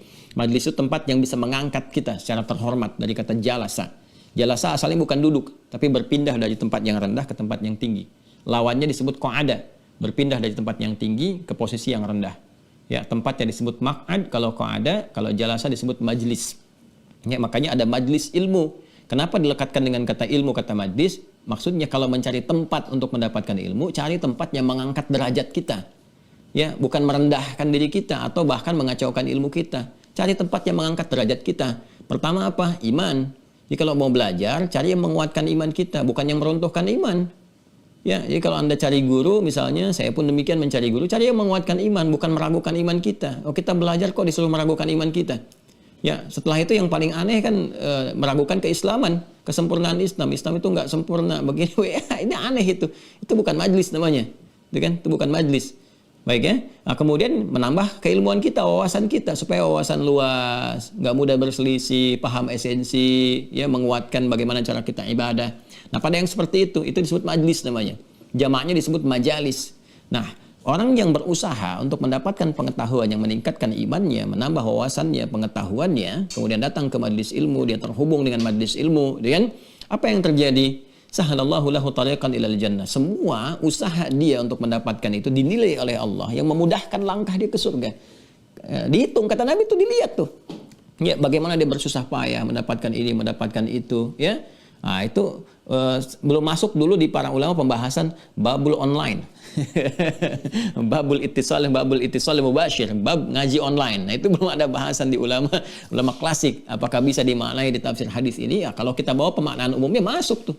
Masuk Ya, nah, hanya nanti ada beda-beda sifatnya, keutamaannya aja yang berbeda, tapi nilainya masuk. Ya, saat nggak bisa kan kita berusaha terhubung. Thariqah itu kan jalan yang menghubungkan pada sesuatu. Ya, bisa secara langsung kita hadir ke majlisnya, kalau nggak bisa hadir menggunakan perangkat yang terhubung, yang seperti sekarang. Walaupun nanti keutamaannya beda-beda. Nanti ada yang membedakannya. Apa yang membedakannya? Ketika datang di tempatnya, ya, itu ada keutamaan tersendiri. Kalau terhubung, materinya dapat, keberkahannya ada. Sepanjang kita masih terhubung, nanti ada sifat-sifat hadis berikutnya yang memberikan kepada kita tambahan-tambahan keberkahan. Rahmat, pahala dapat. Ya, dengan pahala yang sama. Cuman perbedaannya adalah ketika ke tempatnya hadir, nanti ada tambahan-tambahan lain. Seperti ke masjid, datang dapat 25 kebaikan. Kita dapat tambahan tahiyatul masjid, tambahan iktikaf, gitu kan. Kan nggak ada iktikaf online. Sedang pandemi, iktikafnya di online kan nggak bisa begitu, gitu ya. Ada sisi yang lain. Tapi pahala kita belajar dapat. Sama terhubung. Baik, keberkahan ada. Hadisnya kita teruskan. Jadi kalau sekarang pun teman-teman, kan nggak mudah ini. Ya, mendapatkan kuota, terhubung, nyari waktu, macam-macam, sama aja. Allah memberikan penilaian, memberikan pahala pada kita, ditampakkan insya Allah. Pahala-pahala itu akan tampak kepada kita, dibuktikan real. Ya, ainul yakin, haqqul yakin saat kembali dihisab. Nah, sebagai pendahuluan saat sakaratul maut. Saya pengen cepat lihat pahalanya Ustaz, ya pengen cepat meninggal namanya. Dalam sakarat kan diperlihatkan tuh kebaikan-kebaikan atau keburukan-keburukan. Nah, jadi kembali kepada yang tadi saya uraikan, hadisnya teruskan, wa innal malaikata la tad'u ajnihataha ridwan li talibil ilmi. Ya kan? Dan malaikat itu membentangkan sayapnya. Ya, mencurahkan ridhanya bagi para penuntut ilmu. Nah, ini tafsirnya jelas. Ya, para ulama hadis menafsirkan, ya, yang dimaksud di sini adalah mengaminkan doa-doa mereka kalau mereka bermohon, memohonkan ampunan kepada Allah kalau mereka istighfar. Makanya kalau sedang mengaji begini, isi dulu dengan doa. Itu Imam An-Nawawi bagus sekali tuh mengarang kitab At-Tibyan tuh. Jadi sampai detil para ulama itu ingin mencari keberkahan dari hadis ini sampai ngarang kitab tuh. Cara masuk majelis ilmu bagaimana, cara berjumpa dengan guru bagaimana, kan cara dengan teman menyapa saat sama hadir bagaimana, cara meraih keberkahan bagaimana, itu ada semua diatur.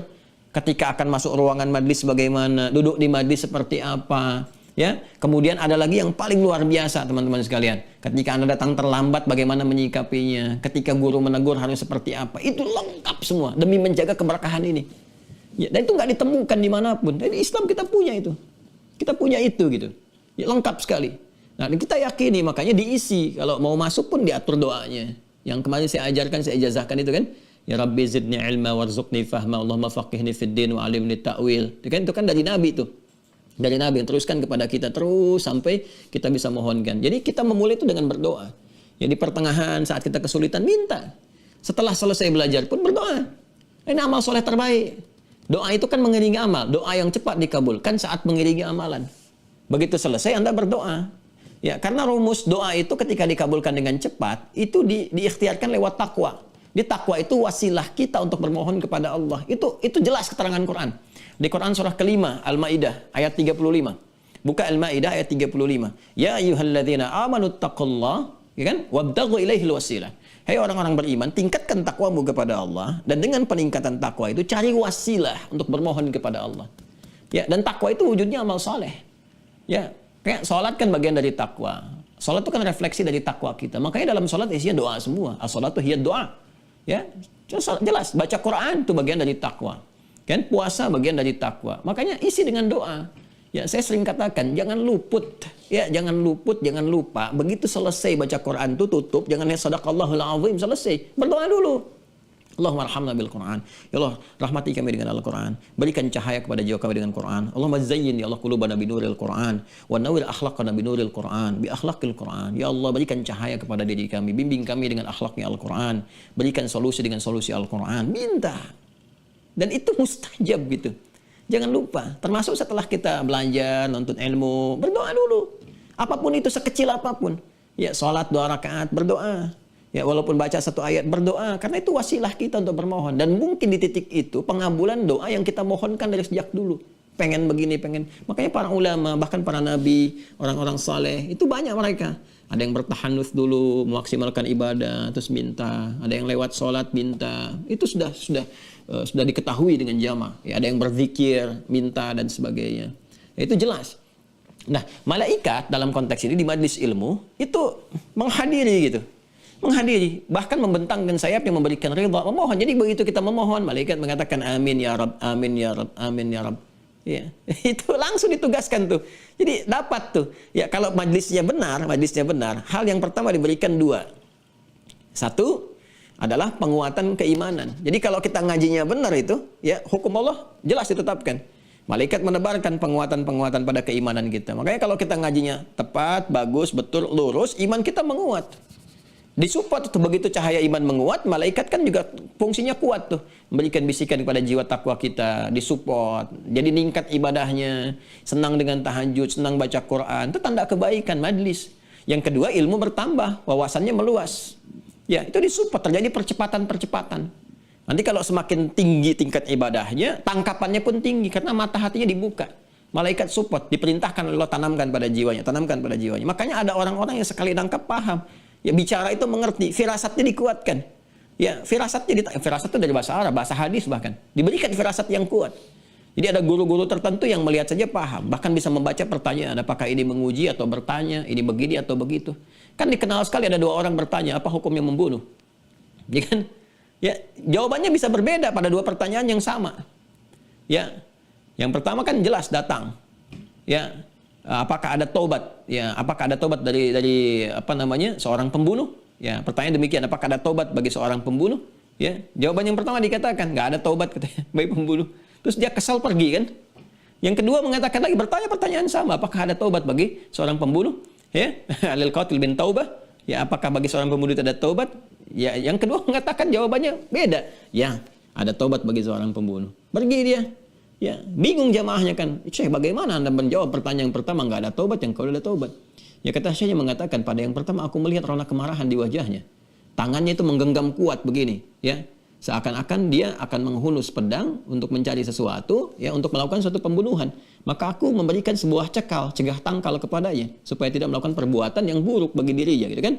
Bernuansa dosa besar di situ. Maka dia pergi kan dengan perasaan yang kesal, karena memang dia mendapati fatwa bahwa nggak boleh bunuh, tahan gitu kan? Cari penegakan hukum yang adil. Yang kedua, aku melihat rona penyesalan di wajahnya, matanya sayu, menyesali sesuatu, seakan-akan ingin kembali pada jalan yang benar, yang baik. Maka aku katakan ada taubat. Tuh, itu mendapati yang seperti itu nggak mudah. Terutama pada para guru, apa Anda kira dengan kertas-kertas yang sampai ribuan kertas, ya kadang-kadang dituliskan, ada yang via WA, via email, kan kita nggak tahu dia nulis itu bahasanya bagaimana. Sedang ada perasaan apa, bagaimana yang dirasakan, apakah sedang santai, biasa nguji dan sebagainya. Itu kalau bukan pertolongan Allah nggak bisa. Ya, jamaah juga demikian, yang hadir-hadir kemudian bertanya di majelis ilmu atau mungkin via online dan sebagainya. Kita kan nggak tahu motifnya apa, tujuannya bagaimana. Dan orang sekarang umumnya, ya, walaupun nggak semuanya, kadang-kadang nggak jujur langsung menyampaikan. Kalau dulu ke Nabi itu cerita, ya Rasulullah, saya mengalami begini, apa solusinya? Orang sekarang lebih dahsyat. Ustadz, kalau ada kisah begini, bagaimana? Padahal dia sendiri yang mengalami. Iya, jadi kadang-kadang tuh mesti kita peka melihat, oh ini arahnya kemana, ininya apa, dalami lagi. Ada yang bisa dijawab langsung, ada yang istikharah dulu. Saya kalau ada yang minta nama, Ustadz tolong begini-begini. Kadang-kadang kita tuh ada yang langsung dikasih, ada yang kita berpikir agak lama, ada yang istikharah, ya, ada yang kita sholat dulu, tunggu dulu nih gimana nih gitu kan dan sebagainya. Itu nggak mudah teman-teman sekalian. Itu kalau bukan pertolongan Allah itu ya, luar biasa lah, susah itu untuk demikian. Ya, nah ini malaikat memberikan, ditugaskan oleh Allah kasih rahmat, si rahmat. Ya, itu satu majelis ilmu ya. Jadi kalau ada majelis ilmu, kalau sekarang pandemi kita nggak bisa datang, ya buru majelis ilmu. Yang walaupun online niatkan lillah, dapat ilmunya. Kalau majelisnya bagus, ikuti. Yang aneh-aneh tinggalkan aja. Itu bahasa Quran. Quran surah keempat ayat 140. Fala taq'udu ma'hum wa qad nazzala 'alaikum fil kitab. Quran surah 4 An-Nisa ayat 140. Ya, An-Nisa ayat 140. Wa qad nazzala 'alaikum fil kitabi an idza sami'tum ayatillahi yukfaru biha wa yustahza'u biha fala taq'udu ma'hum hatta yakhudhu fi haditsin ghairi. Innakum idzam mithluhum. Innallaha jami'ul munafiqina wal kafirina fi jahannam jami'a. Sungguh tetap ketentuan dalam Al-Quran, jika Anda mendengar ada orang-orang menyimpangkan ayat-ayat Allah, gitu kan? Atau mengolok-ngoloknya, menyimpangkan ayat-ayat Allah. Udah jelas maknanya begini disimpangkan. Udah jelas agama Islam sempurna, al-yauma akmaltu lakum dinakum, mengatakan Islam belum sempurna misalnya. Udah jelas kalimat tauhid itu kalimat iman, la ilaha illallah, dikatakan yang lainnya misalnya dan sebagainya. Udah kata Allah jangan sibuk mencela, jangan menghina, jangan menjelek-jelekkan, tinggalkan aja majelisnya. Tinggalkan majlisnya, jangan diikuti ceramahnya, jauhi yang bersangkutan, ya sampai yang bersangkutan sadar. Hatta yakhudhu fi hadits ghairi, sampai sadar bahwa ini keliru dan dia kembali pada jalan yang benar. Begitu kembali menyampaikan kebenaran, ya ambil kebaikan-kebaikan kalau memang kita merasakan ada kemuliaan di dalamnya. Kalau tidak, tinggalkan. Dan nggak boleh mengundang, nggak boleh menghadirkan ke majlis, nggak boleh. Ya, nggak boleh hukum bertentangan dengan hukum Al-Quran. Haram hukumnya, tegas ayatnya jelas menyampaikan. Kalau ada yang bisa berpotensi mereduksi keimanan kita, mengurangi keimanan kita, menjauhkan dari keimanan kita, bahkan gelarnya apapun, mau dokter, mau profesor, ya, apakah melekat Islam di dalamnya, tapi dia datang membawa sesuatu yang bisa meruntuhkan keimanan kita. Kita dari dulu mengatakan, ya, inna dina indallahil Islam, tiba-tiba datang mengatakan semua agama sama misalnya, begini, begitu, membuat pemahaman kita menjadi ragu. Nah, itu nggak boleh, haram hukumnya. Nggak boleh, kan? Jauhi. Nah, itu bertentangan dengan hukum hadis, nggak ada malaikat. Nggak ada malaikat, Allah saja nggak ridha, bagaimana malaikat bisa datang? Ya, tinggalkan yang seperti itu dan cari yang bermanfaat. Kalau ada yang soleh, kenapa nyari yang salah sih? Ya, kalau ada yang baik, kenapa nyari yang tidak baik gitu? Tapi dalam suasana itu pun indah. Al-Quran mengatakan jangan mencela. Itu kan, mencela yang sudah tercela itu buang-buang energi. Jadi tinggalkan saja. Sudah selesai, cari yang baik-baik. Selesai, dapat rahmat, alhamdulillah. Anda mengaji majlis ilmu tapi mencela orang lain jadi bermasalah juga. Ya, yang paling aneh kan mau belajar, gurunya sendiri udah dicela duluan. Ngaji sama siapa? Ustaz Adi, bid'ah tuh. Gimana dapat berkah dari ilmunya, ya mustahil. Ya, saya nggak mengajarkan begitu ya pada siapapun, kita tetap kalau ada kebaikan dapati, alhamdulillah. Kalau tidak, ya kita tinggalkan, nggak usah sibuk mencela, sehingga keberkahan kita dapati. Yaitu majlis ilmu. Yang kedua, turunan ilmu lagi. Ya, saya agak percepat sedikit ya, kita 5 menit kemudian berhenti. Yang kedua, ilmu apa saja nih yang bisa menghadirkan potensi malaikat, ya, bahkan malaikatnya langsung memohonkan kepada Allah Subhanahu wa taala keberkahan-keberkahan pada kita walaupun kita belum minta. Ya, jelas ya? Belum jelas, belum saya terangkan kan. Belum saya terangkan. Nah, tadi kan majlis ilmu secara umum. Yang kedua, ini yang bisa kita buat sendiri. Yang bisa kita buat sendiri majlisnya. Jadi nggak harus kita mencari guru, ya. Nggak harus kita memaksa diri misalnya datang ke tempat tertentu. Kalau kita sudah bisa melakukannya sendiri. Apa itu? Majlis Al-Quran. Majlis Al-Quran. Masya Allah, Masya Allah. Baik dengan qiraah ataupun tilawah. Ini jelas hadisnya. Ya, di Al-Bukhari, Muslim, ada di Muslim, ya, terutama di hadis Muslim. Di hadis Muslim terutama. Ya. Baik hadisnya riwayat sahabat Abu Hurairah, kemudian juga nanti ada dari Ibnu Sirin juga menyampaikan beberapa riwayat yang sampai kepada kita. Baik, saya bacakan beberapa ya. Sudah? Baik. Nabi SAW pernah menyampaikan bahwa tidaklah dibacakan di satu tempat, ya, di rumah-rumah Allah Subhanahu wa taala.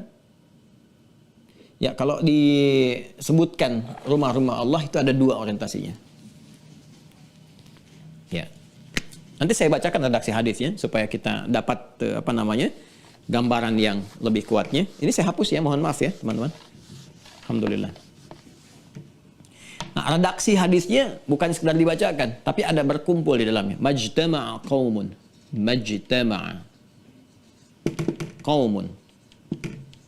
Fi baitin min buyutillahi.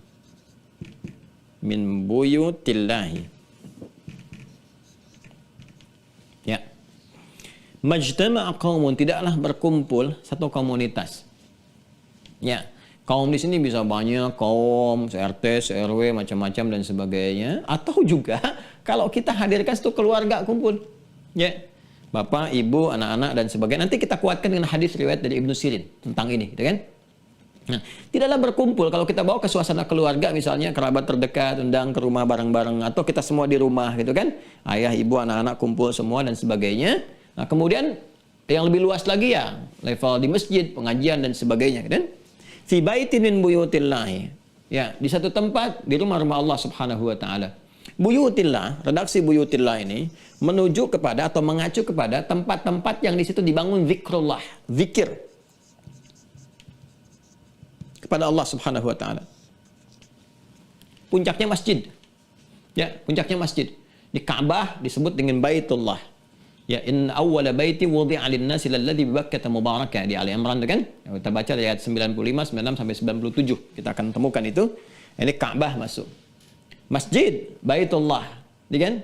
Ya, jadi kalau kita dikenal mau kemana? Ke Baitullah, utama berarti haji. Kalau haji maksudnya ke Ka'bah. Kan? Masjid juga Baitullah. Ya, kenapa disebut dengan Baitullah, rumah Allah? Karena Allah pun menegaskan masjid itu milik Allah. Makanya redaksi masjid dalam bentuk jamak di Quran, yaitu lalu disandarkan kepada pemiliknya Allah. Mudhaf ilaih. Seperti Al-Baqarah ayat 114 misalnya. Wa man azlamu mimman mana'a masajidallah. Quran surah 9 At-Taubah ayat 18. Innama ya'muru masajidallah. Bentuknya jamak masjid. Masjid manapun. Mau masjidnya yang mewah, yang biasa, yang lantainya keramik, yang tanah, yang macam-macam. Sepanjang masjid, Baitullah. Ya. Nah, termasuk secara majas, secara kiasan, rumah-rumah itu yang diisi zikir di dalamnya, ya, yang diisi dengan ibadah, menguat, apalagi kalau kita lihat di hadis Muslim misalnya di riwayat Ibnu Sirin, rumah-rumah yang memang dihidupkan Quran di dalamnya dengan zikrullah, itu pun Baitullah juga secara majazi, bukan secara hakiki, secara kiasan. Artinya yang dimaksud Baitullah di situ rumah-rumah yang dihidupkan zikrullah di dalamnya, ya. Dan di antara zikrullah itu apa? Quran. Al-Quran. Ya, karena Quran disebut zikir dalam Al-Quran. Quran surah 15 ayat 9. Inna nahnu nazzalna dzikra wa inna lahu lahafidhun. Kami telah turunkan Al-Quran sebagai zikir. Apalagi di rumah itu para penghafal Quran sedang murajaah. Ya, anak setoran kepada ayah, kepada ibunya, saling mengecek hafalan macam-macam. Itu zikrullah. 4 kali disebutkan keutamaannya dibandingkan membaca. Quran surah 54 ayat 17, ayat 22, ayat 32, ayat 40. Walaqad yassarnal Qur'ana lidzikri. Walaqad yassarnal Qur'ana lidzikri fahal mim muddakir. Nah, karena itu ini pun hadisnya terkait Quran. Majtama'a qaumun fi baitin min buyutillah yatluna kitaballahi. Yatluna kitaballahi. Tuh. Wa yatadarasuna fima bainahum. Wa yatadarasuna fima bainahum. Bima makna? Apa yang mereka lakukan di rumah itu? Ya kan? Di rumah-rumah Allah. Ada yang di masjid, ya, ada yang kemudian ke Mekah di sana, ada yang di rumah-rumahnya pribadi menghidupkan dengan Quran. Yatsluna kitaballah, tilawah kitaballah, tilawah Al-Quran. Ya.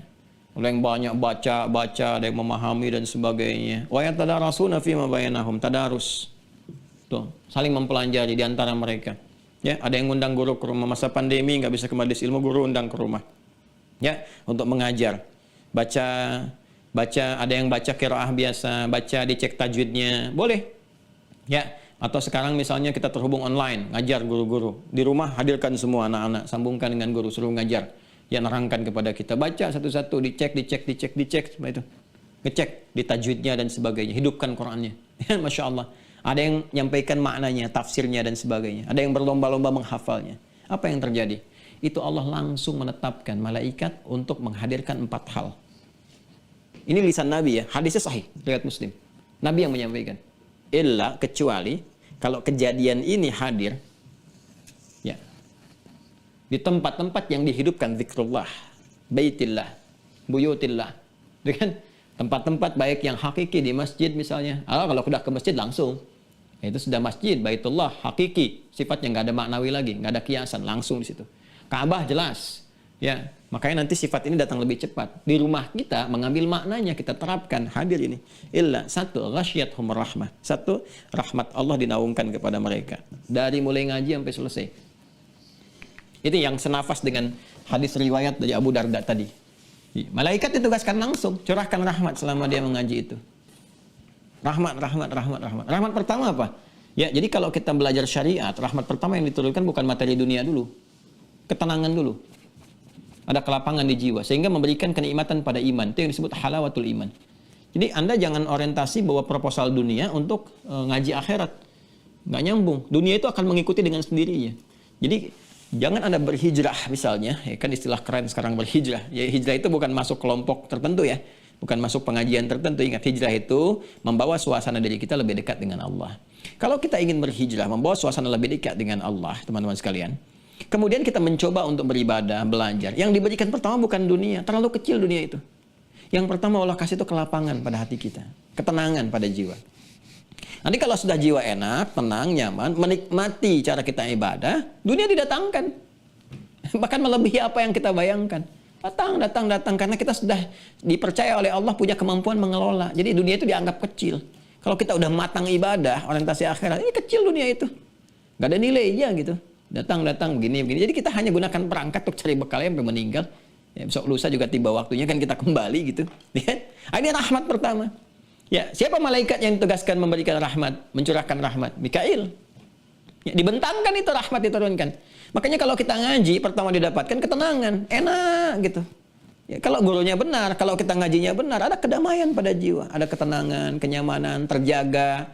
Beda deh, Anda sering ngaji, tiba-tiba putus aja sehari, nggak ada ngaji. Lain rasanya. Anda pasang tuh murotal di setiap sudut rumah, di kamar-kamar. Lain rasanya, ada kenikmatan gitu. Nyaman, enak, dan lain sebagainya. Begitu Anda putus sehari, ada yang hilang rasanya. Nggak percaya silahkan coba. Ya, kita isi deh tuh dengan Quran. Ya, Masya Allah itu indah. Nah, setelah itu kita adakan halaqah, ya, keluarga. Ya, orang tua kita dulu kan nggak banyak cakap semacam ini kan. Ba'da maghrib pokoknya berhenti semua ngaji. Saya masih mengalami. Ya, saya kecil lari, mau di bawah lemari pun dikejar, suruh ngaji, TV mati semua. Dikejar. Mana Adi katanya, cari dari kejar tuh. Ibu saya mungkin melihat ini, tahu itu. Cari itu semua, masnya mau ngaji. Ibu saya udah nyiapkan tuh, mama saya udah nyiapkan mushaf. Sampai sekarang masih ada, Masya Allah, semoga Allah rahmati gitu ya. Mushafnya itu, semua harus ke beliau itu setoran tuh satu, dituntun semuanya itu. Ya kan? Ini semua kita bisa hidupkan. Kita hidupkan, makna maghrib, semua datang gitu kan. Ngaji semua, TV matiin, itu rahmat. Ghasyiyatuhum rahmah. Rahmat itu dinaungkan, ya. Ya, kemudian nazalat alaihimus sakinah. Nah, itu tadi yang saya sampaikan, diberikan ketenangan. Anda kan di rumah tangga pengen sakinah. Ya, samara kan bahkan ada tuliskan keluarga samara, gitu kan? Bukan cemara. Samara. Samaranya sakinah kan? Sakinah mawaddah rahmah. Nah, ini Anda pengen sakinah tapi pintu sakinahnya nggak pernah dibuka. Walaupun nama Anda Sakinah, bapaknya Sakin misalnya, ya, atau Asikin atau macam-macam gitu kan, yang mengandung ketenangan. Tapi kalau nggak Anda kerjakan itu nggak akan dapat, buka pintunya. Hadirkan Qur'annya. Dengan nazalat alaihimus sakinah, tanamkan ketenangan. Ya, nah, ketenangan itu yang menjadikan suasana rumah tangga menjadi lebih nyaman. Jadi kalau ada perbedaan pendapat juga, insya Allah lebih cepat diselesaikan. Ya, nggak berujung pada sesuatu yang kompleks itu. Kemudian apa selanjutnya? Perhatikan kalimatnya. Ini sangat indah. Wahaffathumul malaika. Ini yang saya maksudkan. Dan malaikat menaungi di situ, mengikuti. Ya, jadi jangan dikira ketika Anda baca Quran dihidupkan itu sendirian saja. Tidak, malaikat tuh di situ sibuk mengerumuni, ada di situ melihat, memohonkan ampunan kepada Allah. Itu otomatis tuh minta, ya Allah ampuni si fulan, ampuni si fulan. Makanya orang-orang dekat dengan Quran itu otomatis akan menghadirkan cahaya pada jiwa yang mengentaskan kesalahannya. Jadi akan hilang kebiasaan buruknya. Demi Allah saya katakan, kalau kita ngaji Quran benar, kebiasaan buruk itu akan hilang. Karena yang baik sudah masuk. Kalau yang baik masuk, yang buruk keluar. Ahli Quran yang benar itu pasti. Baru ngajinya benar aja akan merubah perilaku. Itu dahsyatnya Quran. Dahsyatnya Quran. Makanya ulama sepakat, kalau orang jadi ahli Quran pasti lembut. Lembut sekali. Ya, tuturnya, kebaikannya, macam-macamnya gitu. Dan menghindari kata-kata yang kotor, perilaku yang menyimpang dan sebagainya itu. Itu sudah otomatis. Karena cahaya Quran dalam jiwanya hadir. Dan malaikat bekerja di situ. Haffathumul malaika. Makanya sifat malaikat gaib, nggak tampak. Sebab kalau tampak nggak jadi Anda ngaji. Ya. Bismillahirrahmanirrahim. Dang sayap. Apa ini? Anda siapa? Malaikat maut. Waduh, kabur. Mikail gitu kan. Nah, dan sebagainya. Jadi sifatnya gaib. Ya, cuma Allah berikan warisan Rasulullah itu kemuliaan-kemuliaan. Yang terakhir, wa dzakarahumullahu fiman indah. Dan disanjung-sanjung oleh Allah di sekitar makhluk yang ada di sekitar Allah Subhanahu wa taala. Wallahu alam sifatnya seperti apa, dia gaib. Wa laisa kamitslihi syai'. Nah, jadi itu di antaranya. Jadi hidupkan rumah kita dengan Al-Qur'an. Ya kan? Hidupkan rumah kita dengan ibadah, dengan zikir. Ya, kemudian apalagi misalnya hidupkan majlis-majlis ilmu. Nah, di situ saat beribadah itu minta sama Allah. Itu sudah hukum umum. Kalau pengen spesifik langsung keterlibatan malaikat ini, ya, terkait dengan permohonan-permohonan kita, maka lakukan ibadah spesifik. Ya, misalnya tahajud, bangun malam. Itu disertai malaikat juga. Minta sama Allah. Begitu kita minta spesifik, malaikat rahmat ditugaskan oleh Allah. Itu hukum Allah tetapkan. Amin ya Allah, kabulkan ya Allah, berikan ya Allah dan sebagainya. Ya, itu sangat luar biasa. Dan kalau kita benar melakukannya cepat tuh, luar biasa cepat. Nah, sebaliknya, jangan hadirkan hal-hal yang nggak disukai oleh malaikat, yang malaikat nggak masuk, yang Nabi sendiri sampaikan. Ya, la tadkhulul malaikatu baitan. Ya, apa itu? Fihi kalbun wa suratun wala suratun. Ya, misalnya Nabi SAW menyampaikan dalam satu hadis yang sangat populer dilihat Al-Bukhari dan Muslim, malaikat itu nggak masuk, malaikat rahmat maksudnya. Malaikat Mikail nggak masuk satu rumah yang di dalamnya ada hal yang nggak disukai. Misalnya apa? Hewan yang memang membawa najis, seperti anjing misalnya. Ya, anjing pada liurnya kan ada najis, pada liurnya ada najis. Makanya di mazhab Maliki walaupun memperbolehkan memelihara anjing dalam batas-batas tertentu, tetap harus bisa menyucikan najisnya. Ya, harus bisa menyucikan najisnya karena potensi di situ salah satunya apa? Malaikat itu kan makhluk suci. Suci, bersih gitu kan. Nah, kesucian kebersihannya ini tidak menjadikan bisa menyatu atau mendekat kepada hal-hal yang najis, yang kotor. Nah, jadi Nabi menyampaikan nggak akan masuk kalau di dalamnya ada hewan seperti anjing misalnya, yang dari liurnya itu keluar kotoran, keluar najis. Karena Anda nggak tahu, Anda nggak bisa nggak memastikan CCTV anjing misalnya, kemana dia menjilatnya. Setelah dia dijilat, Anda bersihin semua dan sebagainya. Ya, Allah menciptakan hewan itu dengan hikmah. Seperti Allah menciptakan kita dengan hikmah, segala dengan hikmah. Ada fungsinya tertentu. Anjing ada fungsinya, kucing ada fungsinya, semua ada fungsinya. Tempatkan sesuai dengan fungsinya. Ya, jadi jangan Anda katakan dengan pemikiran terbalik, dengan logika yang salah. Untuk apa Allah menciptakan anjing kalau untuk dihina, dicelaka? Bukan begitu, Joni, cara berpikirnya. Anda salah. Anjing itu fungsinya begini, sama aja Anda dengan berkata, untuk apa Allah ciptakan nyamuk kalau buat dipukulin? Ya, untuk apa Allah ciptakan ayam kalau buat dimakanin gitu kan? Ini kan cara berpikir yang keliru. Terus Anda makan juga. Bahkan Anda kreasi bikin raket anti nyamuk, bikin obat nyamuk, bikin macam-macam. Gitu kan? Ya, jadi ini berbeda dengan untuk apa nyalain lilin ditiupin gitu. Ini logika yang tidak sama. Ya, jadi ada hikmahnya. Makanya iman dulu, nanti datang hikmah. Hikmah membimbing akal kita untuk mengetahui, oh hikmah anjing diciptakan tuh begini rupanya. Gitu kan? Ada kaitan dengan spiritual, memberikan tanda-tanda bahwa ada kehadiran setan, ada macam-macam dan sebagainya. Ada sifatnya untuk berburu dengan hukum begini. Ada sifatnya untuk penjagaan keamanan, menempatkannya di sini. Jadi Anda paham. Begini. Jadi itu fungsinya. Ya, jangan melebihkan fungsi anjing di luar batasnya. Ya, ada penggunaan indera penciuman untuk kadar tertentu, untuk melacak tertentu misalnya, baik narkoba ataupun ini itu. Nanti ada fikihnya. Makanya di pasukan-pasukan khusus tertentu yang menggunakan anjing ada fikihnya tertentu. Di kepolisian misalnya kan ada fikihnya tertentu, bagaimana menggunakannya, seperti apa membersihkan najisnya, bagaimana dan sebagainya. Itu ada hukumnya. Ya, tapi jangan terapkan ke dalam hukum umum. Ya, apa hukum umumnya yang terkait dengan rahmat di rumah macam-macam, ada tempatnya. Ya, ada tempatnya walaupun dia punya karakter. Tapi Ustadz, anjing itu makhluk setia. Iya, betul. Tapi ada tempatnya, Cepi. Ini tempatnya di sini. Ini kan, ini ketentuannya begini. Ya, Anda betul, anjing makhluk setia. Istri Anda pun istri yang setia. Anak Anda setia kepada Anda. Kok bisa pagi-pagi bangun tidur Anda nggak setia kepada Tuhan? Sholat subuh belum dilakuin, bawa anjing keluar, kotoran di mana-mana, dibawa ke jalan gini, macam-macam. Itu pilihan masing-masing, kita menghormati. Tapi kita menerangkan, ya, dan nggak sibuk juga dengan mencela dan sebagainya. Tapi bagi orang beriman harus tahu ini. Masa mempertaruhkan imannya hanya untuk menempatkan fungsi hewan tertentu pada fungsi tertentu. Ada kemuliaan. Saking istimewanya anjing pun dimuliakan di Quran. Coba lihat tuh di surat Al-Kahf itu. Kita baca tiap Jumat kan, selain surat Yasinan. Kan ada yang Yasinan, ada yang Kahfian, ada yang Baqarahan, ada yang Nisaan, macam-macam kan. Dan silahkan. Di surat Al-Kahf kan kita baca. Bahkan tahu Kitnir namanya dan sebagainya. Ya kan, wa kalbuhum basitun bayna yadayhi, dan anjingnya itu membentangkannya gitu kan di depan pintu gua, dia menjaga dan sebagainya. Itu kan dimuliakan oleh Al-Qur'an. Ya kurang apa lagi? Al-Qur'an memuliakan, Allah memuliakan, dan kemuliaan itu menjadikan anjing diatur tempatnya begini. Jelas ya? Nah, jadi itu yang pertama gitu ya. Itu. Jadi kalau misalnya ada di antara orang Islam ya anjing, lihat fikihnya dulu. Di mana ditempatkan? Kandangnya di mana, fungsinya apa? Kalau nggak ada fungsinya ngapain? Ya kan? Ngapain? Kan ada hewan yang lain, ada kucing bisa masuk dan sebagainya. Gitu kan? Nah, kalau singa bagaimana Ustaz? Nah, fikih yang lain lah. Sampai situ dulu ya. Nah, kemudian wala suratun, dan patung-patung serta gambar-gambar tertentu. Nanti ada kualifikasinya. Patung dan gambar, ya. Yang seperti apa tuh? Gambar yang bagaimana? Yang tiba-tiba Nabi masuk ke rumahnya, tiba-tiba mengambil, merobek itu kan gambar. Yang patung-patung pun bahkan dalam peristiwa-peristiwa Fatu Makkah, Nabi nggak pengen masuk ke Ka'bah yang sebelumnya sejak zaman jahiliyah ada kejadian. Kejadian jarang dibahas. Ya, apa kejadiannya? Sampai di dalam Ka'bah ada patung-patung itu kan dan sebagainya. Isunya kan kemarin saya dengar banyak dikembangkan, rame ya. Ini itu, tapi nggak dibahas tuntas. Sehingga hanya menampilkan wacana begini begitu, jadi salah paham orang atau pahamnya salah. Gitu kan? Nah, jadi patung-patung itu juga nggak senang malaikat. ya kan? Gambar yang seperti apa nih? Ya seperti apa? Apakah nanti ya gambar-gambar edukasi? Kalau saya belajar biologi itu di bukunya ada gambarnya, atau saya pajang misalnya untuk hafalan, ada gambar ini, gambar itu, gimana itu? Ya, terus pengusaha-pengusaha baju yang ada apa namanya gambar apa peraga-peraga demikian seperti itu, gimana statusnya? Itu ada fikihnya juga, ada fikihnya. Ya patung yang seperti apa, gambar yang seperti apa, nanti kita akan bahas di pertemuan berikutnya dengan dalil-dalil dan sebagainya. Jelas ya? Nah, tapi yang pertama kita dapat ilmunya hari ini, yuk hidupkan dengan zikir rumah-rumah kita.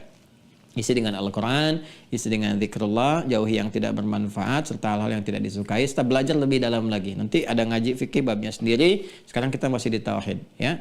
Nah ini kalau kita kenal dengan malaikatnya, maka kita bisa ciptakan suasana kehidupan yang penuh dengan rahmat, penuh dengan keberkahan dan turunan-turunan lainnya. Baik, kita lengkapi esok hari insyaAllah teman-teman sekalian, akan diinfokan kembali oleh admin.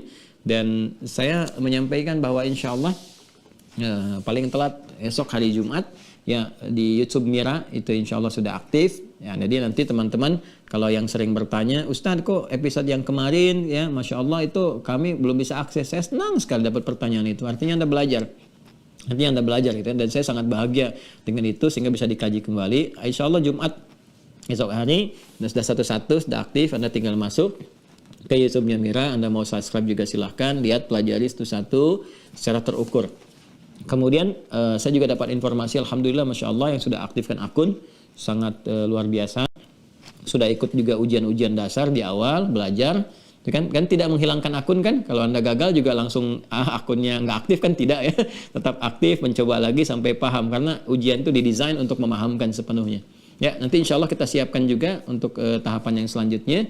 Mungkin hari ini atau besok juga ada soal-soal baru di web yang teman-teman mesti jawab untuk mematangkan dan memahamkan apa yang telah kita pelajari. Bagi yang masih bertanya untuk proses masuk daftar Mira, nanti Ustadz Fadil akan menerangkan, saya juga sering sampaikan. Nanti di situ kita bisa komplitkan pengetahuan-pengetahuan kita, dan insya Allah mudah-mudahan Allah berikan jalan kepada kita waktu yang cepat nanti untuk pengelompokan, juga nanti per daerah nanti bisa untuk konsultasi, juga hal-hal yang sifatnya offline di waktu-waktu yang mudah-mudahan berkesesuaian dengan kita semua. Saya kira itu yang disampaikan untuk pertemuan hari ini. Semoga Allah memberkahi kita, memaafkan kesalahan kita, mengampuni dosa-dosa kita, meluruskan kesalahan-kesalahan yang mungkin saya sampaikan dengan keliru. Anda cukup tinggalkan, kalau ada pendapat yang lebih baik, lebih bagus, silahkan diamalkan untuk kehidupan kita. Mohon maafkan saya, banyak kekurangan, mohon doakan dalam sujud-sujud Anda.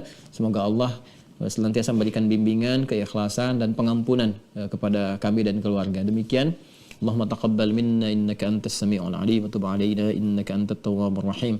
Allahumma ij'alna min ahli al-Qur'an waj'alil Qur'ana sahiban lana fid dunya wa syafi'an lana fil akhirati ya arhamar rahimin.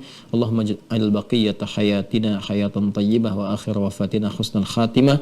Rabbana atina fid dunya hasanah wa fil akhirati hasanah wa qina adzaban nar. Wa sallallahu ala sayyidina Muhammad wa ala alihi wa sahbihi ajma'in wa akhiru da'wana subhanakallahumma wa bihamdika nashhadu an la ilaha illa anta nastaghfiruka wa natubu ilaik. Walhamdulillahirabbil alamin.